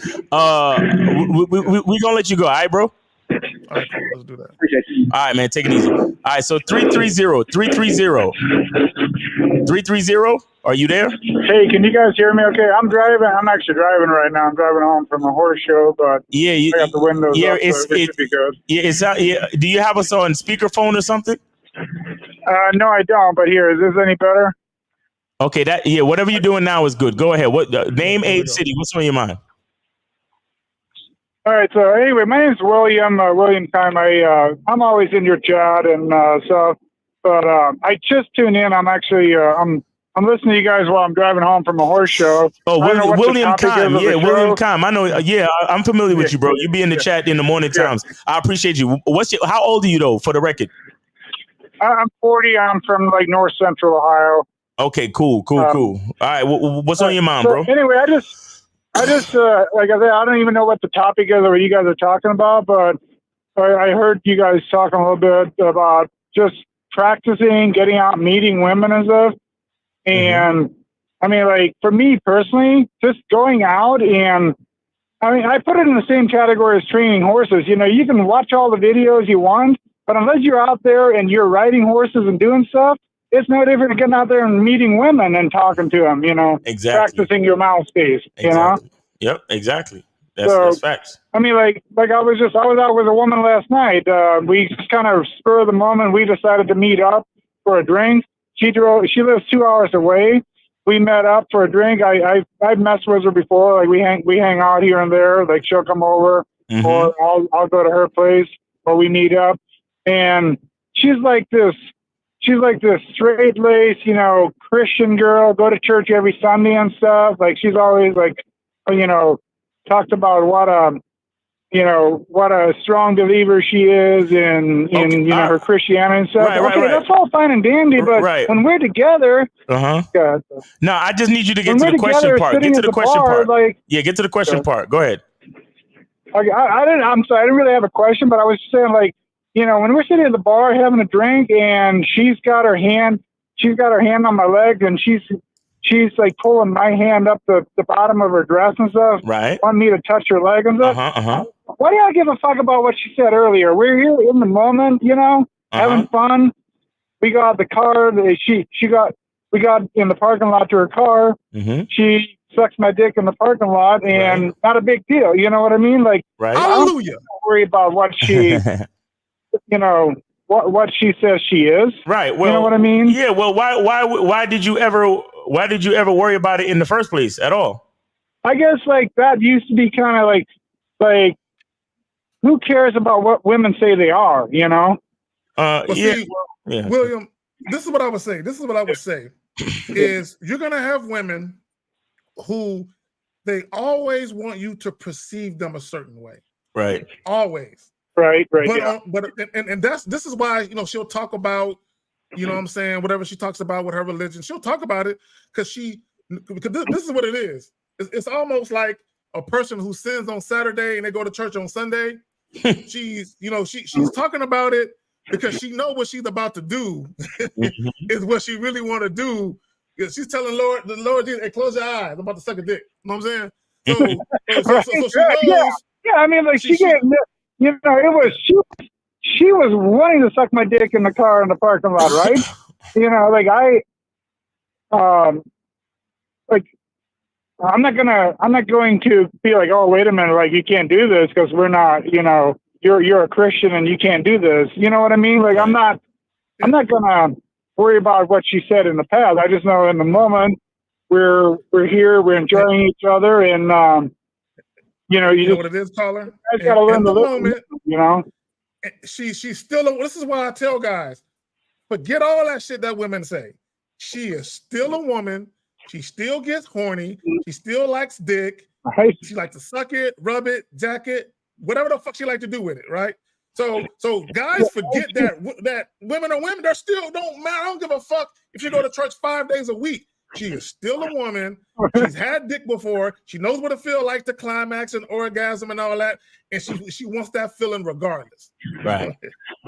Exactly. So, anyway, like I said, I didn't really have a question, but I'm just like, it's like a testimony, and I've learned so much from watching you guys and stuff. But at the end of the day, it's like I hear so many of these callers that called in. They're all confused about what do I say to a woman? Like, you got to get out there and you got to live it. You got to meet women, you know, and practice your timepiece. Anyway, I don't want to keep you guys. I know you got more callers and stuff, but hey, well, appreciate you calling in for real. All right, William Khan, we appreciate you. Hey, you where's your stable for people who want to come check out the horses and shit? I am. If you look up the Akron Canton Airport, I'm a mile from the Akron Canton Airport. Okay. Okay. All right. So yeah, you can look it up. WK Training LLC. WK Training LLC, and that's in Ohio, right? Yeah, I'm in Ohio. I'm about 10 minutes from the Football Hall of Fame. Okay, that's what's up, man. All right, yeah, that's my man William Khan, man. Shout out to you, bro, for being on the chats and all that cool shit. All right, bro. Yeah, no doubt. Yeah, all right, I appreciate y'all. All right, peace. All right, so we got 646. You are on live with K Zaggin and Miles. Name, age, city. What's on your mind? 646. Yeah, what's up, guys? This is D30 New York. All right, thank you. I'll say thank you, D, for keeping it quiet on the back end, man. We appreciate that. Yeah, I'm just being respectful to you guys. Yes, sir. Appreciate that. Just asking a quick question. Mm-hmm. I want to know, like, what's the proper way to vet a woman to be a woman? What would you guys suggest the proper way to vet a woman to live? I mean, to be a part of your life and everything is smooth. Well, are you on the Bad Boy membership? Nah. Okay, well, I mean, just so you know, we have a video on. There's a video on the Bad Boy membership that actually more than one video on the Bad Boy membership that talks about the vetting process. But see, you have to understand that the vetting process itself is all about creating consistency. So the vetting process is different for every man based on your lifestyle. You understand? So it's not a cookie cutter thing. You have to look at your life. So, for example, if you're a bodybuilder, right? You want to vet a woman to, for example, help you mix your protein shakes and do your meal prep on the weekends and shit like that. And she gonna go to the store, like anytime she coming to your house, she bring in some chicken breast or some shit for you to eat after your workouts, and she gonna meet you at the gym. And you understand what I'm saying? Like you have to create consistencies based on your lifestyle. You understand what I'm saying? If you're a drug dealer, you know what I mean? Like, that bitch got to bring boxes of baking soda to your crib because, she coming to the trap house or whatever the fuck you doing. But the bottom line is you got to look at what your life is about and then understand how to incorporate that woman into your practice. This is what I will say. Caller. I personally think you should get on the Masculine Identity membership first, so that way you can learn about yourself. Yeah. I think once you actually know who you are, then automatically you're going to develop a vetting process centered around your identity. So I think you probably should do that first. Because if you don't know who you are, there's no way you can convey to the woman what you want. Because if you don't know who you are, you're literally going to be all over the place. Mm-hmm. You're going to be and that's going to see when you don't know who you are and you're all over the place. That's what breeds inconsistency in your behaviors, because you typically are responsive to what the woman is doing and or saying, instead of having a woman respond to you. So in order to have a vetting process, you actually have to have the ability to influence the woman. Right. If you can't influence women, then your vetting, it means nothing. Your vetting process is really like dead in the water. It means absolutely nothing, because what's going to happen is once a woman realizes your leadership is faulty and there's no consistency, structure, or standards to what you do, she's going to implement her own agenda, which if you paid attention to the clip where the woman was telling the dude, I don't do coffee, do this, do that, because she realized I basically can move this dude around the chessboard like a piece, like a pawn, and have him do what I want him to do, because he doesn't have any true structure to what he's doing, right? So the vetting process, and to Miles's point, the vetting process is unique to you. Not every guy wants the same thing. Like, Carl, I'll give you an example, right? For me, if I'm going to be in a relationship with a woman, one of my prerequisites is that she's domesticated. She either can cook and clean or she's willing to learn. Now, there's way more that she got to bring to me than that. But what I'm saying is that's a prerequisite. You might have a guy that could cook his ass off, and he says, "Man, I don't give a fuck about her cooking. I prefer to eat my own cooking anyway." Facts. Or he might not like the way a chick clean. Like, man, she because understand this. I'm gonna ask you a question. Is there a difference between cleaning and sterilizing? Yes. Okay, cool. See, a lot of people don't think about it like that. Well, you can clean your crib, but it ain't the same as sterilizing shit, right? So you might have a chick that can clean, but she don't sterilize nothing, right? So you might have a guy who got some OCD or some shit like that. He real anal about that shit. So he's not really worried about the woman cooking or cleaning because he's so anal about how his shit is. He's like, I need for her to bring other things to me. I got that part, right? I just need her to pick up after herself. But as far as cleaning and sterilizing, I'm gonna handle that because I like my cabinets to be sterilized. She just gonna wipe the shit down with a dirty sponge. Like Carla, for instance, I have 2 sponges, one for dishes and one for the counter. You know what I'm saying? Some people use the same sponge for every fucking thing, right? So you might have a guy, he might like, I don't like the way she clean, and I ain't got time to argue with her about this shit. I'll do it. And then he may be cool on her not being a domesticated woman, but other things she brings to his situation is sufficient for him. I got you. All right, caller. Yeah. So you really got to look at yourself. Now, let me tell you, it's a combination between what we just told you and the time frames. Now, if you want to get specifics on the time frames and why the time frames are important, that's when you got to get on the Bad Boy membership and check out the vetting process videos. You understand what I'm saying?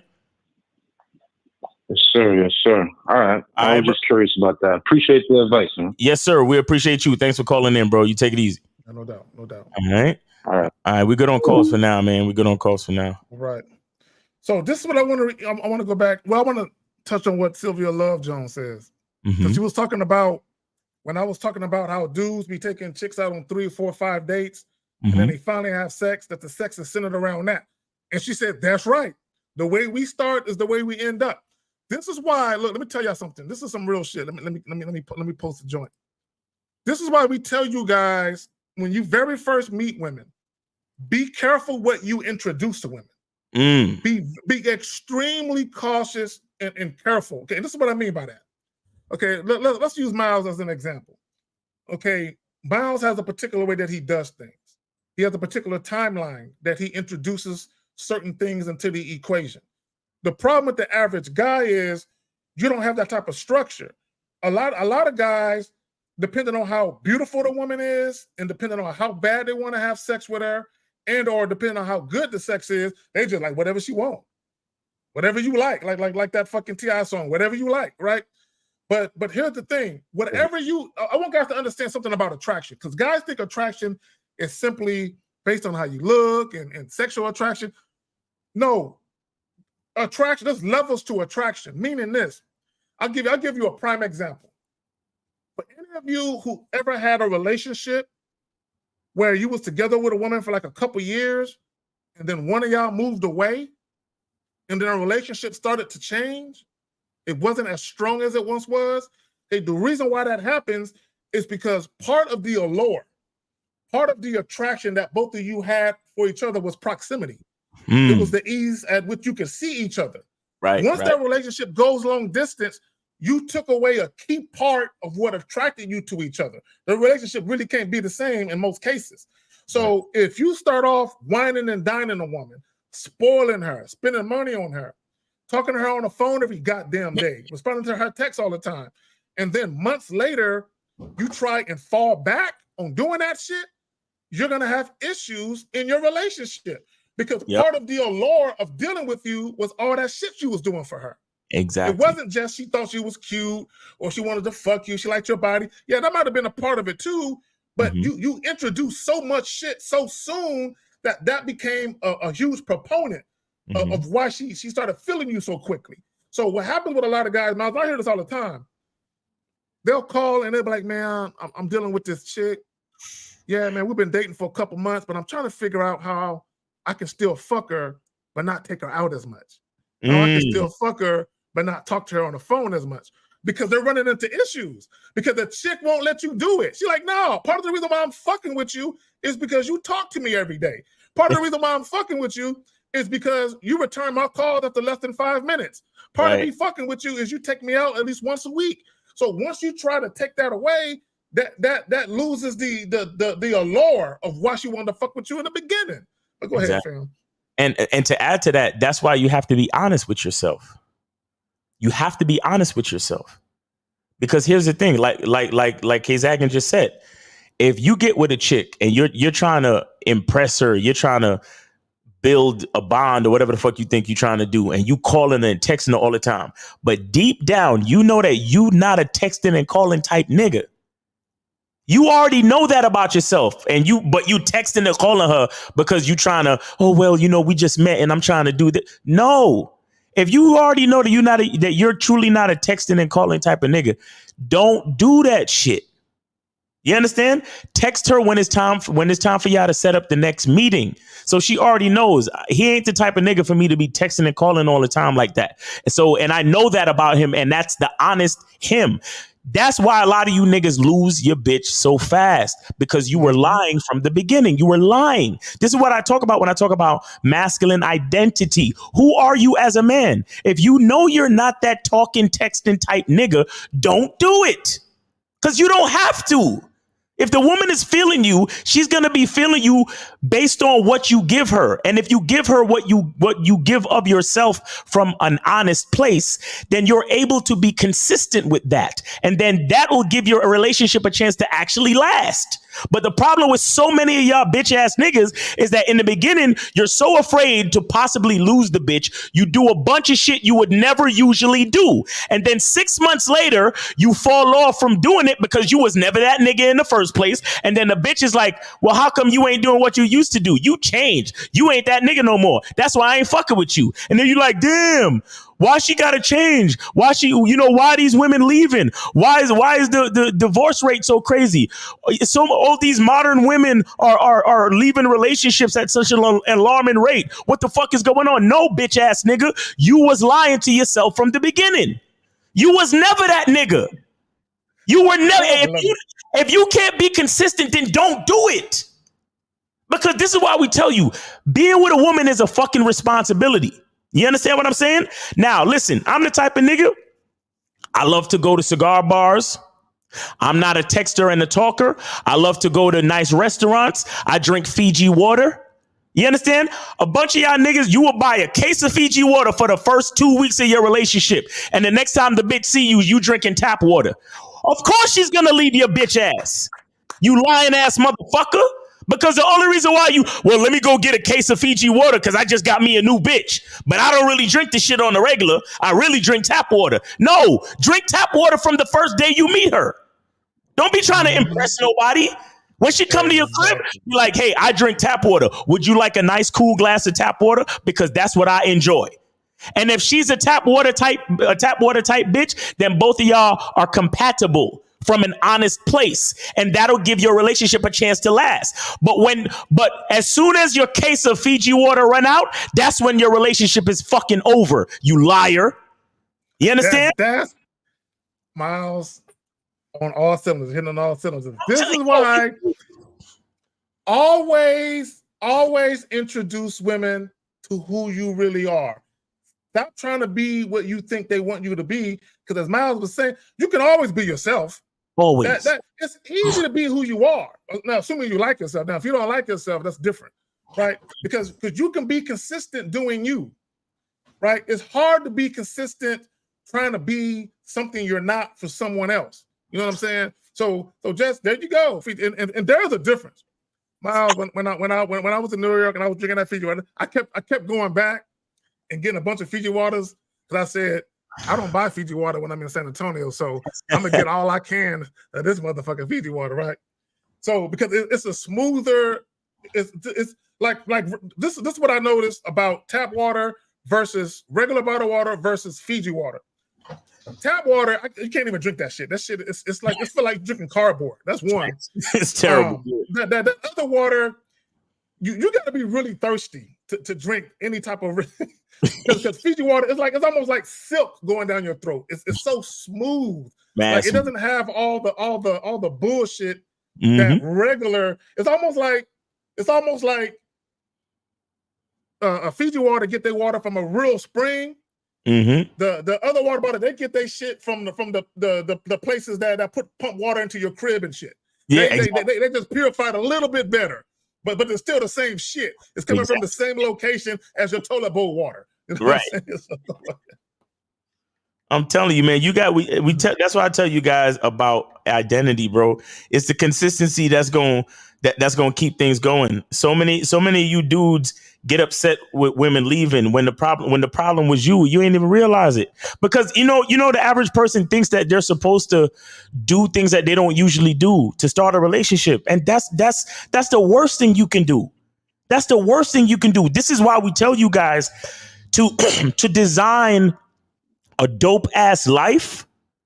So when the woman meets you, you don't have to feel like you're going out of your way to do something fly. No, nigga, live fly, be who you are. Dress nice on a regular basis. Drink Fiji water because that's what you drink, right? If you a Gucci type nigga, then wear Gucci all the time, not just to impress a bitch.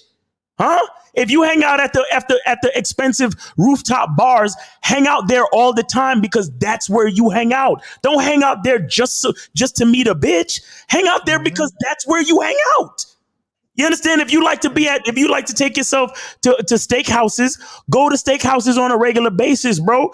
Bro, that's what I'm telling you, man. Like everything about my life, there's no faking or fronting when I'm dealing with a woman. This is shit that I would have been doing anyway. I swear to y'all. And that's the shit that keeps a woman in your life because she realized, okay, this is him. This is what he usually does.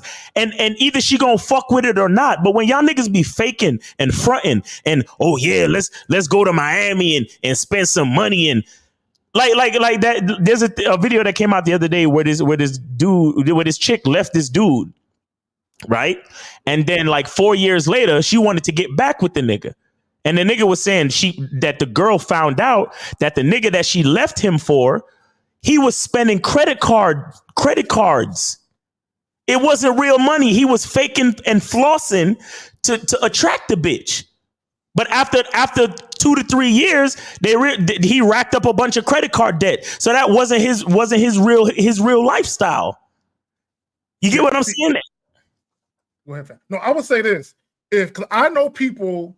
This is why when people talk about how much money people make, that it don't mean nothing, right? Because I know people who make six figures, but can't keep $1,000 in their bank account, right? Right. And the reason why they can't is because they live off of credit cards. Right. They literally got 80, 90, 100,000 worth of credit card debt. Facts. Literally. And the reason why that happens is because all their money is tied up in student loan debt. So I never understood why somebody would pay 100 and something thousand just to make 40,000 a year. I never understood that shit. But you got people that have no capital. They really don't have no capital because it's all going for bills. It's all going out to bills and everything else. So what they have is they have credit cards. They take all their trips on credit cards. They do everything on credit cards because they have no real money to go and say, you know what? I want to make a purchase. I got $1,000 I can take out in cash and make this purchase. I'm like, I ain't got $1,000 in my bank account. Or if I do, I'll wipe myself out making this purchase. I got a credit card with about $9,000 on it. I can afford it now. Right. Okay. And then to your point, you got dudes that try to impress these women. And here's the thing about women. Women, this is how smart women are. Women can tell whether or not you that dude or not, whether you really got it like that. To really be flossing. Women can tell. So this is what you will find. Women be like, this nigga ain't got it like that, but fuck it. I'm gonna ride this wave. And as soon as I drive this nigga out, I'm out. I'm out. Yo, very rarely. Now, I personally know women who would do this, but never count on a woman to be like this. There are women who, if they go out on a date with you and they kind of look how you living, and you take them to a 5-star Brazilian steakhouse, they might be like, "Are you sure? You sure? We don't gotta go here." And they're trying to save you from yourself. You're trying to They save know you can't afford that shit. Facts. Shout out to those women too. But Yes. niggas is stubborn and they want to keep up the facade. No, girl, I got it. Fucking taking out 2 different credit cards to pay 3 different credit cards and telling the waitress, "Hey, could you divvy it up between these 3 credit cards?" Because they know they ain't really got it like that, bro. Exactly. Like, come on, man. Look, and those women that say we ain't gotta, that might be a chick you might really want to talk to and fuck with, because she's trying to save you from doing some stupid shit. She don't necessarily care about you. She's just probably a good-hearted person that don't want to see people do dumb shit. You know what I'm saying? So that's probably the chick you probably need to really fuck with and say, you know what, you're right. Because that's probably gonna be the chick that gets your mind right and you stop doing dumb shit with your money. Go ahead, man. You got it. We good on calls, right? Yeah, we good on calls for now. Guys, call in, man, 919-647-9392, 647-919-647-9392. Make sure y'all call in. Phone lines are still open. We still got We still got about 30 minutes left on the show, man. So y'all still gonna have time to call in. But are there any questions you want to answer?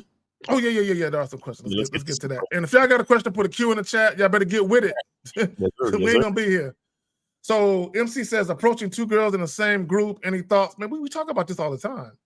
We talk about this all the time. Group? Yeah, just approach the both of them. Say good evening to both of them, and then just holler at them. And if both of them are fairly attractive, just see which one is giving you more flavor, and then you try to exchange information with the one that's giving you more flavor. And if the other one cock blocks, then shit, just. You know what? I told somebody this the other day. I said, you say to the girl, "Hey, are you really going to let your friend block your opportunity from getting with a cat like me?" And if she says yes, then you walk away. Tell them to have a good night. Anyway, so we got 447. You are live with K Zaggin and Miles. Name, age, city. What's going on? London, MC in chat. He's the one that asked that question, Miles. You said Antwerp? Yeah, again? No. London. Okay. London. Yeah. So what's on your mind? Yeah. You had that. What? That's approaching 2 women. Approaching 2 chicks. Yeah, approaching women. Did you hear what I just said? Yeah, I did. Okay. So what else you got? Oh. He hung up. He hung up. Okay, yeah, let me say this right quick. We good on calls, right? We ain't got nothing backed up. Nah, we good on calls for now. Okay. Let me say this real quick, guys. If you have difficulties approaching one woman by herself, right, you gonna struggle with either a tandem of women or a group. You don't even try it just because you're not ready yet. You know, work on getting over your approach anxiety, your fear of rejection, your outcome dependency. Work on that with one woman. But when you approach, I love approaching groups of women because I'm not a shy nigga, I love doing me and shit, right? So, but when you approach a group of women, you always acknowledge the whole group, whether it's 2 women or more women. Acknowledge everybody in the group. Now, if you got your eye on one particular chick, cool, keep your eye on her, but approach the whole group of women. And what you will find, without talking too much about it, what you will find is that if that woman is interested in you, she'll show it more than likely, right? Exactly. But it also could be just because you're interested in that woman don't mean she's interested in you. It could be someone else in the group that's more interested in you than that other woman. So sometimes you got to ask yourself, okay, there's 5 girls in this group. I'm about to go talk to these 5 girls. There's only 2 of them that I'll fuck with. Right. There's one that I want in particular. So I'm gonna go talk to the group. I'm gonna keep my eye on the one that I want. My number one option. I'm gonna keep my eye on her. If my interaction with her don't go the way I want, I'm gonna see if number 2 popping. If number 2 ain't popping, I'm gonna wish them all farewell, good night, enjoy the rest of your night, and I'm bouncing. But don't be worried. Just have fun. Like niggas just robotic with it. Niggas just look. Miles, guys look at dating or approaching women like a chore, like it's washing dishes by their hand or cutting the grass. Like you gotta have fun with this shit. You really do. And I'll say this too. just is in them situations where you have multiple chicks, make friends with all of them, right? You're better off making friends with all of them. And when I mean, I don't mean to lie and be platonic, in that way, but I mean make friends with all of them. Meaning when you finishing up the conversation, get all of their numbers. You understand? Don't be all the way platonic. You still want to flirt. You still want to compliment both of them. You want to laugh and joke with both of them. You want to make sure that both of them is feeling your vibe, right? And then you get both of their numbers, or you give both of them your number, right? Now, what you going to do with that is be like, hey, I'd love to hang out with y'all again. Here go my number. Now, check this out. One of them is going to decide which one going to call you. You understand? And then that's the one that you move on. Now, another thing I'll say too is approach a group of girls where all of them look good. Because another problem with a lot of y'all cats too, is that you put so much emphasis on that one bitch that you find attractive. It's like, bro, it's all good. Holla at all of them. Be willing to get with anyone in the group, period. Because again, shout out to Darius M, because he said this, and it was a breakthrough for me understanding the whole Pookie and Ray Ray shit. He was like, most Pookies and Ray Rays don't really have standards like that. Right? Meaning that, and again, I'm not saying to put yourself in position to fuck with chicks that you don't find attractive. But the thing is that Pookies and Ray Rays is not so hung up on one single particular bitch that look a certain way. You understand? A Pookie and Ray Ray is willing to broaden his horizons and allow himself to experience more with different types of women. So that's what I'm saying. If you see a group of women where half the bitches is busted, then just leave them chicks alone. Go holler at a group of women where it's like everybody in the group could get it. Like you go to a group of chicks and all three of them is cute. You're like, shit, fuck it. Let me give all of y'all my number. And then what's going to happen is later on between the three of them, they're going to be like, well, I don't know. He was cute, but I don't really like him that much. But I know you was feeling him, so you should give him a call. And then the one that was feeling you, she gonna be the one that give you a call, and then you could just move through with her. You get what I'm saying? So don't make this shit as complicated. Don't make this shit overly complicated, guys. You know what, Miles, was so funny? It'd be just like you said, but it also could be if they got your digits, there might be a friend that wasn't there with them that night. Exactly. That just got out of a bad situation of relationship, and they'd be like, "I ain't finna," but I think I got a girl. Because I've had chicks that basically said, "I'm not interested," but I think I might have a friend that might be. You know what I'm saying? Right. And they put me on to the friend. You know what I'm saying? So because a woman, look, here's the reality: a woman can recognize that you might be an attractive dude, but maybe you're not her type. Because a woman can think you're a handsome guy, you're just not her type for whatever reason.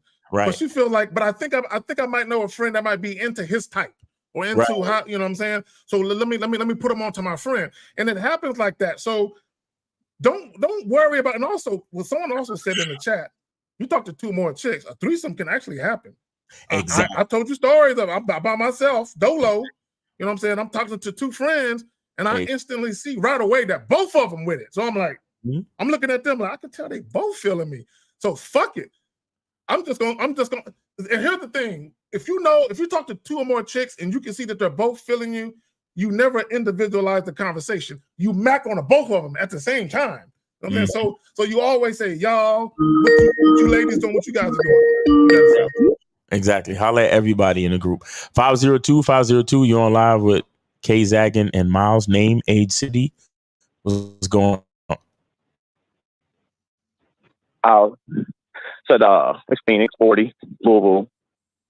Can you hear me? Yeah. I was breaking up. Yeah, what's going on?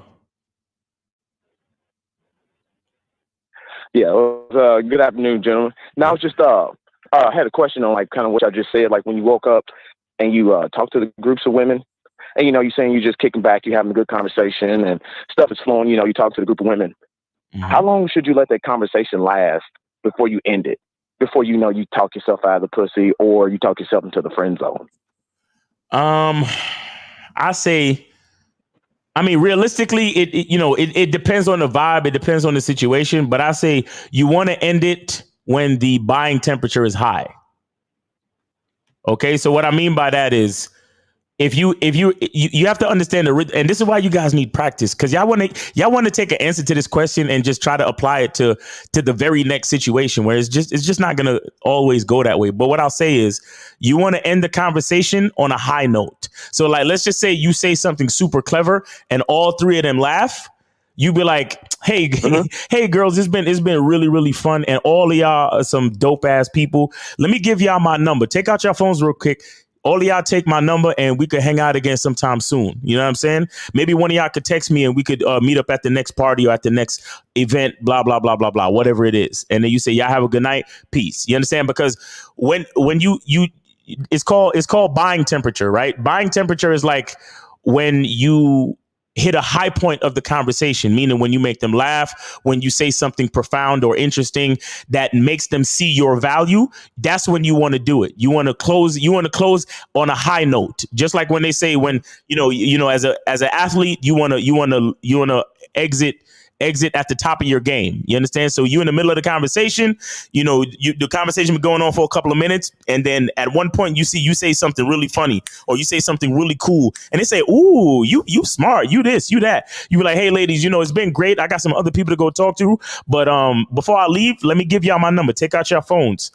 Right. And maybe not all three of them will take out their phones. Maybe only two of them will take out their phone, or maybe only one of them will take out their phone. It doesn't matter. You say, hey, take out your phones real quick. Let me give y'all my number. Let me give y'all my Instagram. Let me give y'all my whatever. However is the best way to reach you. And then you say, cool, I'd love to hang out with y'all again. Y'all give me a call sometime tomorrow and we could set something up, probably meet up next weekend, something like that. And then you walk away. You see what I'm saying? This is what I would say. This is what I would say, Let me ask you, you said, you're still in the you're still in the event, you gave him a number, you left it on a high note and you walk away and you're still walking around. Should you still talk to them at any point? Like say they try to get no, stop right there. I'm stopping right there. Nope. For what? Because here's the thing. If you left, and this is something that I tell my clients all the time, leave on a high note. Once you always want to lead a conversation when you've influenced the situation to your liking. When you felt like you've left that indelible impression on a woman, right? If you re-engage, you literally are fucking up the high note. You fucking it up. You know what I'm saying? So what? Now, if she stops you and wants to talk to you, if she stops you, like if you let's say you do what Miles was saying, you leave it on a high note, you walk around, you move around, you're at the other end of the bar getting a drink, and then you walk in and she kind of like grabs your arm and stops you. Hey, you. And she wants to re-engage. Now, this is what I would say. If a woman wants to re-engage, now this is just me personally. If she wants to re-engage, I'm about to take her home. If she wants to re-engage. That's just me. If I left it on her, hey, give me a call sometime, right? And then she stops me, hey, you, what you been up to? So my thing is, what that's telling me is you hadn't had enough of me yet. All right, cool. Let's continue this evening at my spot. I'm gonna try to pull her out if she re-engages me. That's just me. But I'm not gonna re-engage her. Now, if I'm walking around and we lock eyes, I might give her a head nod. But that's it. I'm not gonna walk over there and talk to her again. For what? See, the problem is this is what guys do. Y'all get giddy and all happy because the woman is giving you a little bit of play, she's giving you a little bit of attention, and then you don't want the situation to end is because you don't want her to forget about you. That's what it really is. Man, there's gonna be other dudes that talk to her. So, let me get my dig in one more time so that way she won't forget about me. Why worry about it? Yeah, and that's my question. That's my question to you, caller. What would make you have to talk to them again? Like Zach just said, like you're still in the event, and then they obviously enjoy the interaction with you, and then they reach out and still keep trying to talk to you. No. Basically, what you all are saying is basically after the show is over, there are no encores. It's it. The show's over. No. See, you said talk. You said talk to them again. K-Zag said if you might happen to pass one of them and one of them want to talk to you, that's a different story. But I asked the question to you: why would you go talk to them again? That's what I asked you, bro. Oh, okay. Well, I mean, I was still in there. I met him, talked to him. Yeah. I'm just trying to draw like a parameter to where I don't overdo it. You know what I mean? Like, okay, like you said, if I left on that's overdoing it. with the high note. That's overdoing it, because you remember what you did when you left. You gave them instructions to text you. Text me tomorrow. So that's the plan. Now, if you were to go over there and talk to them again, you deviating from the plan. And what else are you showing them? You showing them that the only source of conversation that you could find in this establishment is them. So you putting them on a fucking pedestal.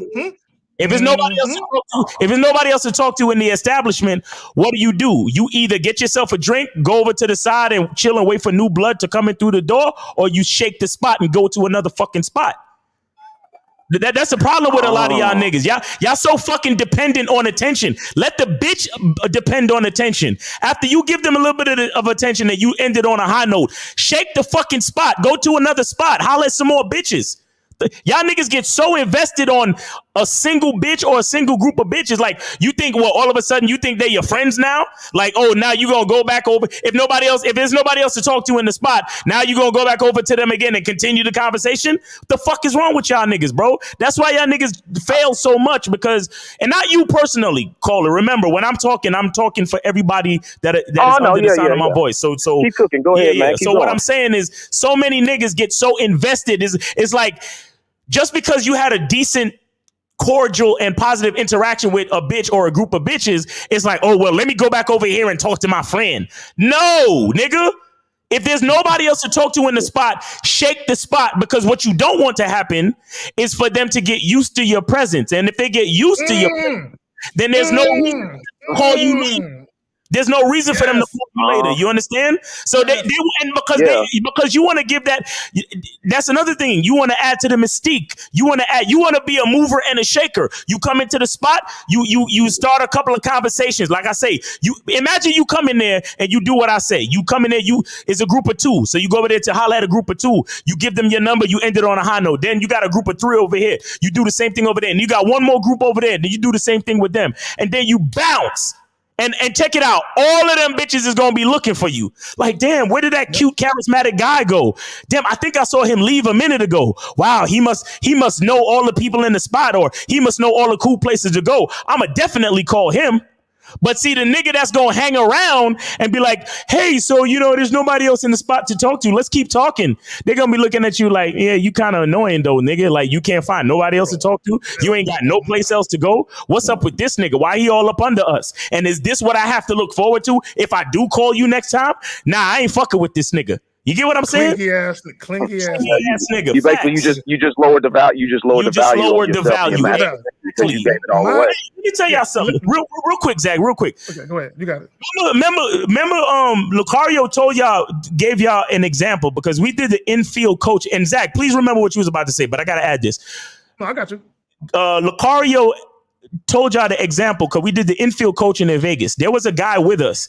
In the span of 2 hours, he spoke to more than 30 women. And we tell y'all to talk to 25 women a day. That's what we tell y'all. Or at least if you going out, try to hit 25 before you finish. What I'm trying to say to you is, if you know how to move, you can knock out 25 easy and take your ass back home within an hour or two. You don't need to be outside all fucking night hollering at bitches. But it's because y'all niggas try to prolong the situation because you're clingy and you're needy and you're looking for a bitch's attention. But you got it, K-Zach. No, I just want to say, to your point, and I can identify with that. I can identify with being in a spot that was so jumping, you literally can talk to a chick and wouldn't see her again for 45 minutes or an hour because there's so much going on. But I've also been in spots where the shit is like, ain't really no bitches here. So it's kind of desolate in that motherfucker. So you roll up in there and you ain't gonna stay long already because really it ain't popping. So you see a little something you want to get at, you get at her, and like Miles said, you shake the spot, you dip and you go over to another spot and see what's popping with that spot. But you don't say, this is what dudes do, Miles. They'll holler at the chick, they'll go stand in a corner and hold the wall up somewhere, and they'll keep eyeballing the chick the whole night. The whole fucking night, bro. Should I go talk to her again? And she see you looking at her. Y'all think women are dumb. She see you looking. So when you go back over there, she already know you ain't got nothing going on, right? so like Miles said, it kills the mystique, the intrigue, the anticipation of hearing from you, seeing you again is gone. I made a video, and I hate that I lost so many videos. Yeah. I talked about how over communication kills attraction. Exactly. Over communication kills attraction because women they want to feel like they know enough about you to get at you again, but they don't want to feel like they know so much about you. There's nothing new to know. Real shit. Yeah. Chill. I agree with you on that because I was talking to a woman one time and she said, you told me everything about you and now I'm kind of bored. Oh shit! I've actually had that happen before. That's what I'm saying, man. That's the receipt right there. Yo, thank you. Yo, it's so easy, man. It's so easy. And I'll tell you this. You want to talk about buying temperature and understanding how to direct the conversation to a high note.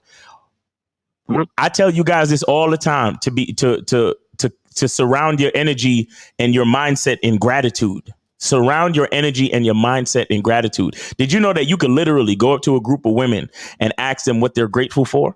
And that'll be an interesting conversation. And because the conversation is so positive, as soon as you get them laughing, talking, and smiling, that's when you say, hey, ladies, it's been real nice talking about everything we have to be grateful for. I'm about to go talk to some other people. Let me give y'all my numbers real quick. And you leaving each one of those women in a better energetic situation than they started with. You get what I'm saying? But a lot of y'all cats, y'all can't even do that because the whole time you have all of this negativity around you, right? You thinking all these negative thoughts about, well, what if she don't like me, or what if she has a boyfriend, and all this other shit. And it's like, nah, bro, you got to focus on the positive. And when you do that, that's what's going to help you to leave them on a high note, so they'll be more compelled to call you later. Okay. I can definitely do that. I'll just keep talking. What usually happens to me, I talk myself into the friend zone. Yeah, they'll hit me up. Yeah, but it ain't nothing beyond on some friend zone stuff. So that's what I have to. Because you're a friendly motherfucker and you're entertaining.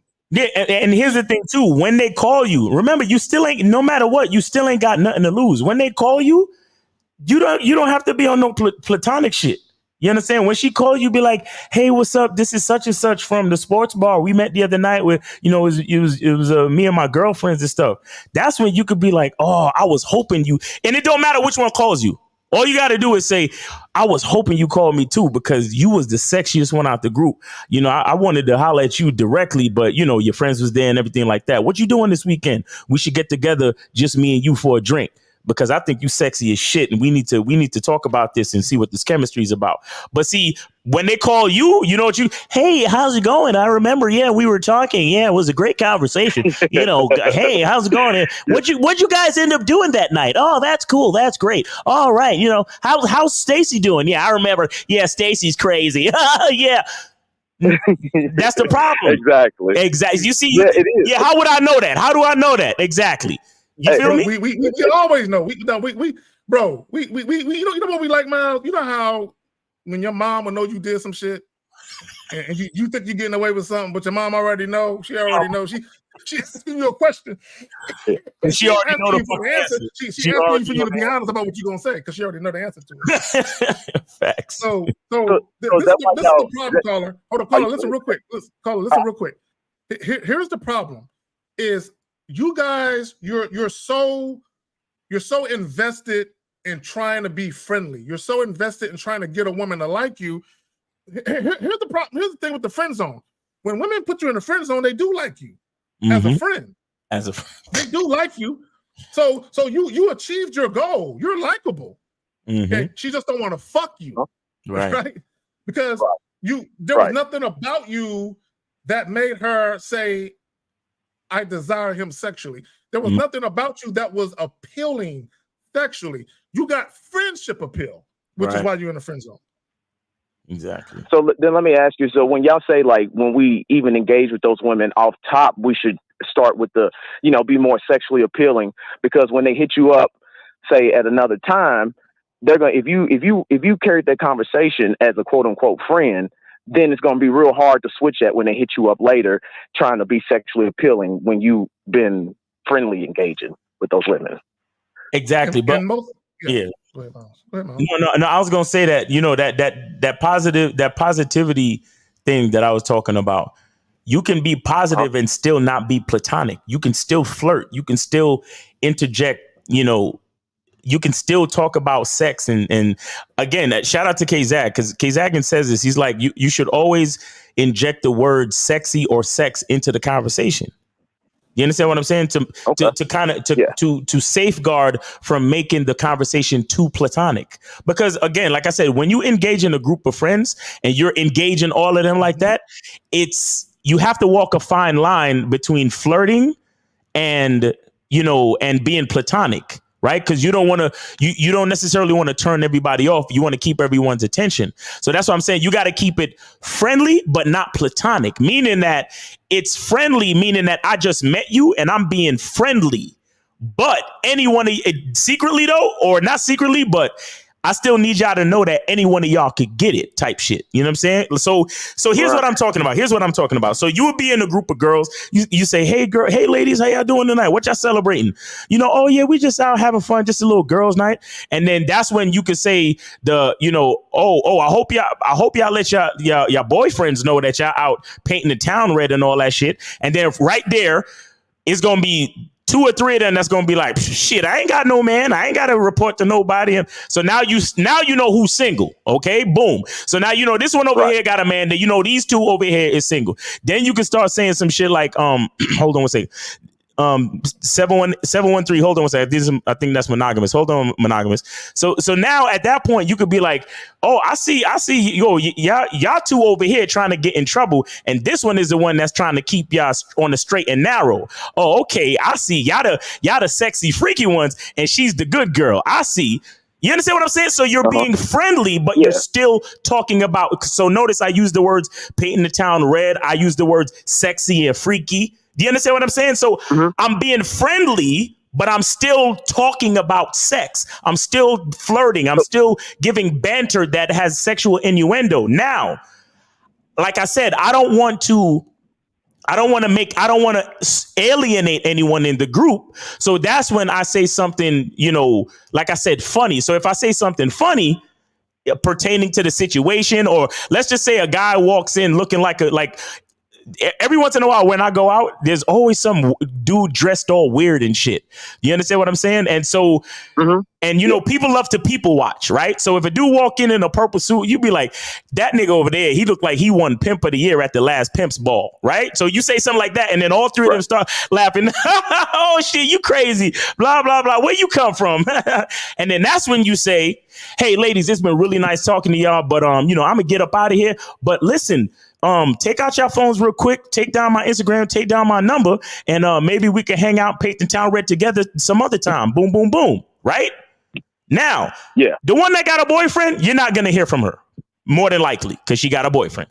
But them 2 over there, the 2 freaky, sexy ones that's painting the town red, between the 2 of them, they're going to make a choice to see who calls you later. Do you understand? And that's the one that when she calls you now, because it's just you and her on the phone, now you could be like, yo, you know what? The whole time I was sitting there talking to all 3 of y'all, you was the one I had my eye on the whole fucking time on some real shit. Because you was because what you was wearing and your whole vibe, and you got that whatever she had on, green beads. You can be like, yo, because green beads turn me the fuck on. Like I it's something that I can't explain, but the way your beads was on your wrist, or the way that your pearls hit your necklace, or that little the dress you had on that was showing off your shoulders. I just wanted to reach over there and bite you on your shoulders, but your friends were there and I didn't want to alienate them and all that shit. But listen, let's set up something for Saturday night. What you doing Saturday night? Boom, boom, boom, boom, boom. All right, it's just gonna be me and you. We're gonna check this vibe because you sexy as fuck, and I'm trying to spend some time with you one-on-one. Okay? So notice what I did. Notice what I did. I kept it friendly when it was the group, but I kept the flirtatious sexual talk. And then when one of them hit me up one-on-one, then I went in for the kill to let her know, hey, I'm interested in you. You get what I'm saying? Sexually too. I think. Also, let me add this. Let me add this.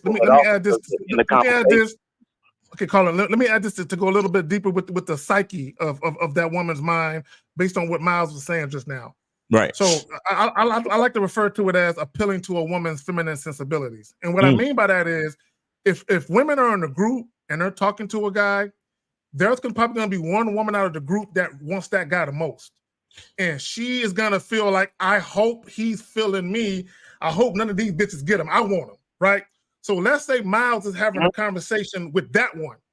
And he says, you're the sexiest one out the group. Now she's like, yes. And then on top of that, he's killing two birds with one stone. He's validating her. He's validating the fact that she was feeling like, I really want him to want me like I want him. But also he's stroking her ego. Right. So now it's like, you ever been to a petting zoo, caller? Yeah. Okay, and you had the animals eating at the palm of your hand? Yeah. Like you that's kind of what Miles was illustrating right now, because everything is working. But it all started from how he set up the initial conversation. I got it. Yeah. So that's what I got to work on. It's like you got to slide the sex in subliminally. Exactly. You don't hit them over the head with it, but you slide it in. Exactly. But they're not even thinking about it, but you touched on it. But see, here's the thing, caller. Everything that I just said to you is not going to happen the very next time you meet a group of women. OK, it's going to take you practice. And that's what you guys need to remember. This shit, everything that I just explained is not how it's going to happen exactly. It might happen like that because I've literally been in situations like that. But what I'm saying to you is you guys, you can't be so outcome dependent that you think everything that I just said is exactly what's going to happen. OK, so you guys need to keep it real with yourselves and do it in a certain way where you follow along those guidelines. But it's going to take practice. It's going to take practice. All right. Oh, yeah. I agree with you. I appreciate that, gentlemen. Yes, sir. Appreciate that. I'm going to definitely practice and work on that. All right. All right. I'm going to jump back in. Y'all have a good one. I appreciate you, brother. You take it easy. You have a good one. All right. So we got, I think we got Monogamous Play on the line. Monogamous Play, you on live with K-Zach and Miles. What's going on with you, baby? Yes, sir. What's up, K-Zach? What's up, Miles? Hey, what's up, man? If so, I'm about to pull over. Just keep talking, because when you talking, it sounds fine. When you talking, it sounds fine. Yeah. Go ahead. Yeah, for the airplane bathroom and shit. But you sound good now, though. Okay. All right, that's cool. Just real quick, I'm about to pull over right now at this gas station. But now, Miles and K-Zaggin, hey man, great show. And Miles, you actually touched on something earlier, and this is some heavy game that I want a lot of young guys to understand, because a lot of young guys, as what you say, like once they pull a group of women or they talk to one woman, they finally get a number, they stick to that woman, and then they allow themselves to come too familiar. You know, a part of having women wanting to be into you and to be invested in you is to have that mystique. Yes, sir. And you said something, Miles. You said you always want to end a situation on a high note. And there's been a lot of times where I'm conversing with a woman and I can see it in her lives. Oh, she's feeling this. She's feeling this. So because she's feeling it, and I got her to that level, I ended right then. I said, you know what, baby, let me go ahead and get your number, da-da-da. Hey, you know what? I really like this. I really like this vibe. Next week or 2 weeks from now, we can set up a little date or whatever the case may be, right? So now when she thinks about me, she's still thinking about me from that high note. Exactly. But if I keep talking, and some of these niggas, even after they get the number, they still talking. They still fucking talking. You keep talking. I never understood that shit. Why are you still talking? Hey, I'm gonna be honest, guys. Sometimes getting pussy is knowing when to shut up and not talking too much. You see what I'm saying? Or whatever. But I'm glad you said that, Miles. You got to know how to end things on a high note. Exactly. And I'm gonna be honest, Miles. In my dating situation, in my dating life when I was casual, as many girls that came and went in my life, it's been some times where I literally had 0 chicks, right? But if I went out with my friends and we talked to this group of girls, cool, I got a number. I talked to this group of girls, oh, cool, I got an Instagram. Okay, talk to this group of girls, okay, I network. Low key, I literally set up the next 3 weeks of my casual dating life. Right. Because now I got a date this upcoming weekend. The next girl, maybe down the line, she'll hit me up, or I hit up on the back end, and I'll let her know how I'm really feeling, and she'll want another date, right? Right. So as what you said, like it don't take that much to. You said 25 girls. It don't take that much. It don't take that much to pull 5 chicks. You see what I'm saying? If it don't take that much for 25. So all I'm trying to say is a lot of guys, they go out here and they still thinking in a monogamous tone. You see what I'm saying? Versus understanding, like, bro, you can do whatever you want to do. Right. Keep talking to women, because just because you have a good vibe with her tonight, don't mean the next time y'all see each other, y'all gonna have a great vibe. Exactly. The next time y'all see each other, it might be in your face that, you know what, me and her are not compatible. Right. That was just a good night. But then if you only talk to her, then you just wasted a whole good night versus, okay, but I pulled 3 more girls that night. Let me holler at those other 3. You see what I'm saying? Exactly. But the next thing I want to say is, I'm almost done, is Miles, when I was out there in Vegas, I was actually hoping that I would have ran into y'all, but on Saturday night, I was just out there, and, you know, I like to network and I like to talk to people. Right. So when I talk to girls, even though I'm networking, I still come off flirtatious. Right. But I can allow it to go into a platonic or a business casual type of conversation, right? So I was walking. I don't know if you noticed, but there was this hotel called The Link out there in Vegas, and it's like an alleyway that takes you through all those other clubs, right? I was over there in that area, right?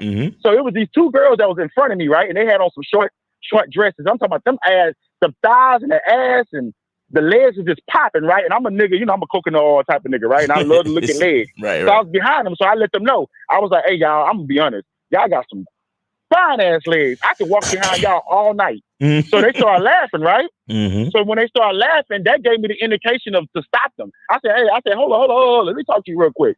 So one of them approached me, right, while the other one was still there. But, you know, I started talking to one of them. So I asked her, I said, hey, I just want to know, have you ever had a coconut oil massage before? She said, oh, no, I never had that coconut. And I get this a lot when I used to do it. I was just doing what I used to do back in the day, right? I get this a lot. She said, oh, well, you must have a business.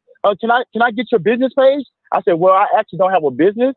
This is more like a hobby. You know, whenever I see a beautiful woman that I'm into, I would like to offer her those type of services. So she was like, oh, so that's what you into, right? So the conversation switched from, because, you know, of course we asked, I'm like, oh, so you from out here? Oh, I'm actually from Houston. I said, oh, I'm from Houston.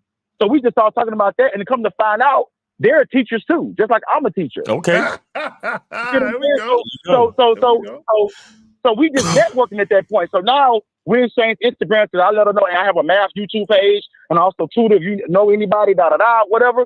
So in my mind, the conversation is on some business casual shit, right? Right. But then when I left it on a high note, I was like, hey, great to meet y'all. Y'all some beautiful women. Y'all keep having fun out here in Vegas, right? Right. Before I left, the one that I talked about, the coconut oil massage too, right? She said this. She said, hey, maybe I'll hit you up soon and take you up on that massage, coconut massage also. Facts. Exactly. And I was like, in my mind, I'm like, this bitch don't even know that I was just going through the motions. If I was really out here, oh my God.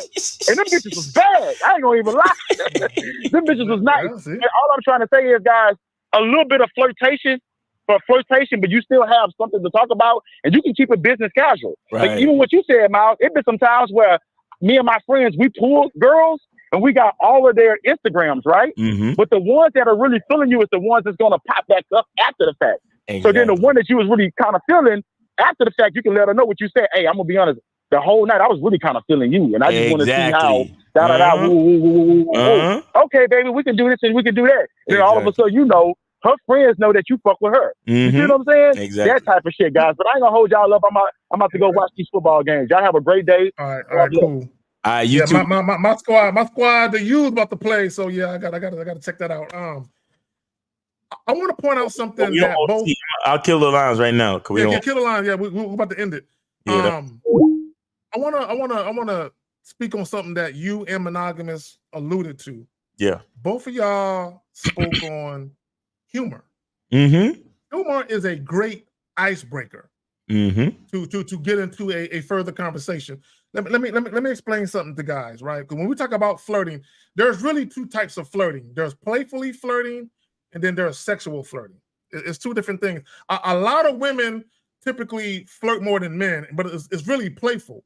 Guys just automatically assume that it's sexual. Right, but it's really playful. This is why women get free drinks all the time, and they get free shit, and people let them cut in line because they're playfully flirting, but guys just mistake it for genuine interest, and it's not. But when you playfully flirt with chicks, that's what's leading to the laughter of chicks laughing that Miles was talking about and that Monogamous was talking about. So once you get that going, then you immediately slide in to the other side of the flirting, which is the sexual component. Now that could be something with sexual undertones. It could be sexual innuendos. Now, a real quick example of a sexual innuendo is just something like this. Okay, let's say I'm sitting at a bar. It's raining outside. A chick come in the bar. She got a little umbrella. She's shaking it off, and she was like, "Oh, I'm so wet." And I might say something like, damn, that usually only happens after I've been touching a chick for a while. You standing next to me and you're already getting that. Right? So that's a sexual innuendo, but it's also me being playful at the same time. Right. So if she ain't feeling me at all, then more than likely she might and then ignore me. So I already know I'm gonna leave Shorty alone, right? But if she, because a lot of times when you say shit and women ain't really paying attention to you, they're gonna look at you. They're gonna look at you up and down. They're gonna check you out, and they're gonna ask themselves, should I go ahead and respond to this because I'm interested, or should I leave this nigga alone because I don't want this nigga to take this to another direction that I don't want it to go to. Exactly. Right? So I'm just gonna kill this nigga's whole shit that he coming with. Versus I'm gonna entertain it. Now be careful. Just because a woman entertains it doesn't mean she's genuinely interested. Right. But when she entertains it, that's your cue to say, all right, cool. Let me go ahead and step it up a notch. Okay. And then you'll know, like Miles said earlier, I like to interject the word sexy. That's just me. It could be sexy lips. It could be, I like legs. I like women with shapely legs. I might say something about the woman's legs being sexy or some shit like that. And this is what I've noticed. When you interject the word sexy in a conversation talking to a woman who don't view you that way, right, a lot of times you're going to see her response and it's not going to be favorable to you. Whereas a woman who might be inclined to look at you that way, she's going to respond a little bit differently, and then you just take it from there. You got it. Exactly. Yeah, man. No, look, guys. I gave you guys some serious game, man. I gave you guys some serious game. Everything that I told y'all, you can practice. You understand? You practice that stuff. Like I said, you're better off. You're better off not being so focused on that one particular girl. You're better off. I mean, if you just want to increase your possibilities, you're better off doing it like that. And like I said, once you're done talking to the group of girls in the spot, then leave the spot. Or maybe leave the spot, or come back later and see if there's any new blood in the spot. But other than that, like it really shouldn't take you guys that long. You understand that you don't need to babysit no chick. After you holler at her, give her your number or whatever you do. After you do that, get the fuck up out of there, man. Like seriously, your ass should be back at the crib watching the game or getting ready for bed, because it's like you done did your part. You get what I'm saying? You don't really need to stay out there for too long trying to campaign with these hoes and trying to spend all this time with these chicks, man. Well, and I would say this: the conversation really shouldn't take no longer than about 2-3 minutes. Exactly, it really shouldn't. For you to see what you need to see, you can see what you need to see in 2 or 3 minutes. The problem is you do the so afraid of rejection. Once the woman is engaging with you, you're like, I don't want this to end. I can go all night talking to her. I like this feeling. She's laughing at my joke. She's talking to me. So you don't want it to end when in reality, you really haven't done anything. You really haven't done anything for her to respond to, so you can know where to go from there. On that note, you got anything you want to plug before we get the fuck up out of here? Yeah, guys, remember, we got the Game Kings Vegas joint coming out soon.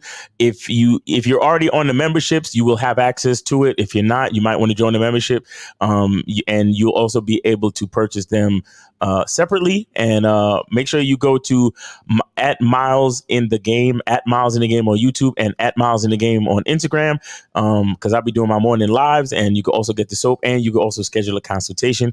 Thank you, Zach, for having me once again. Appreciate you, bro. And remember, guys, go to Zach's new channel, The Return of Manhood.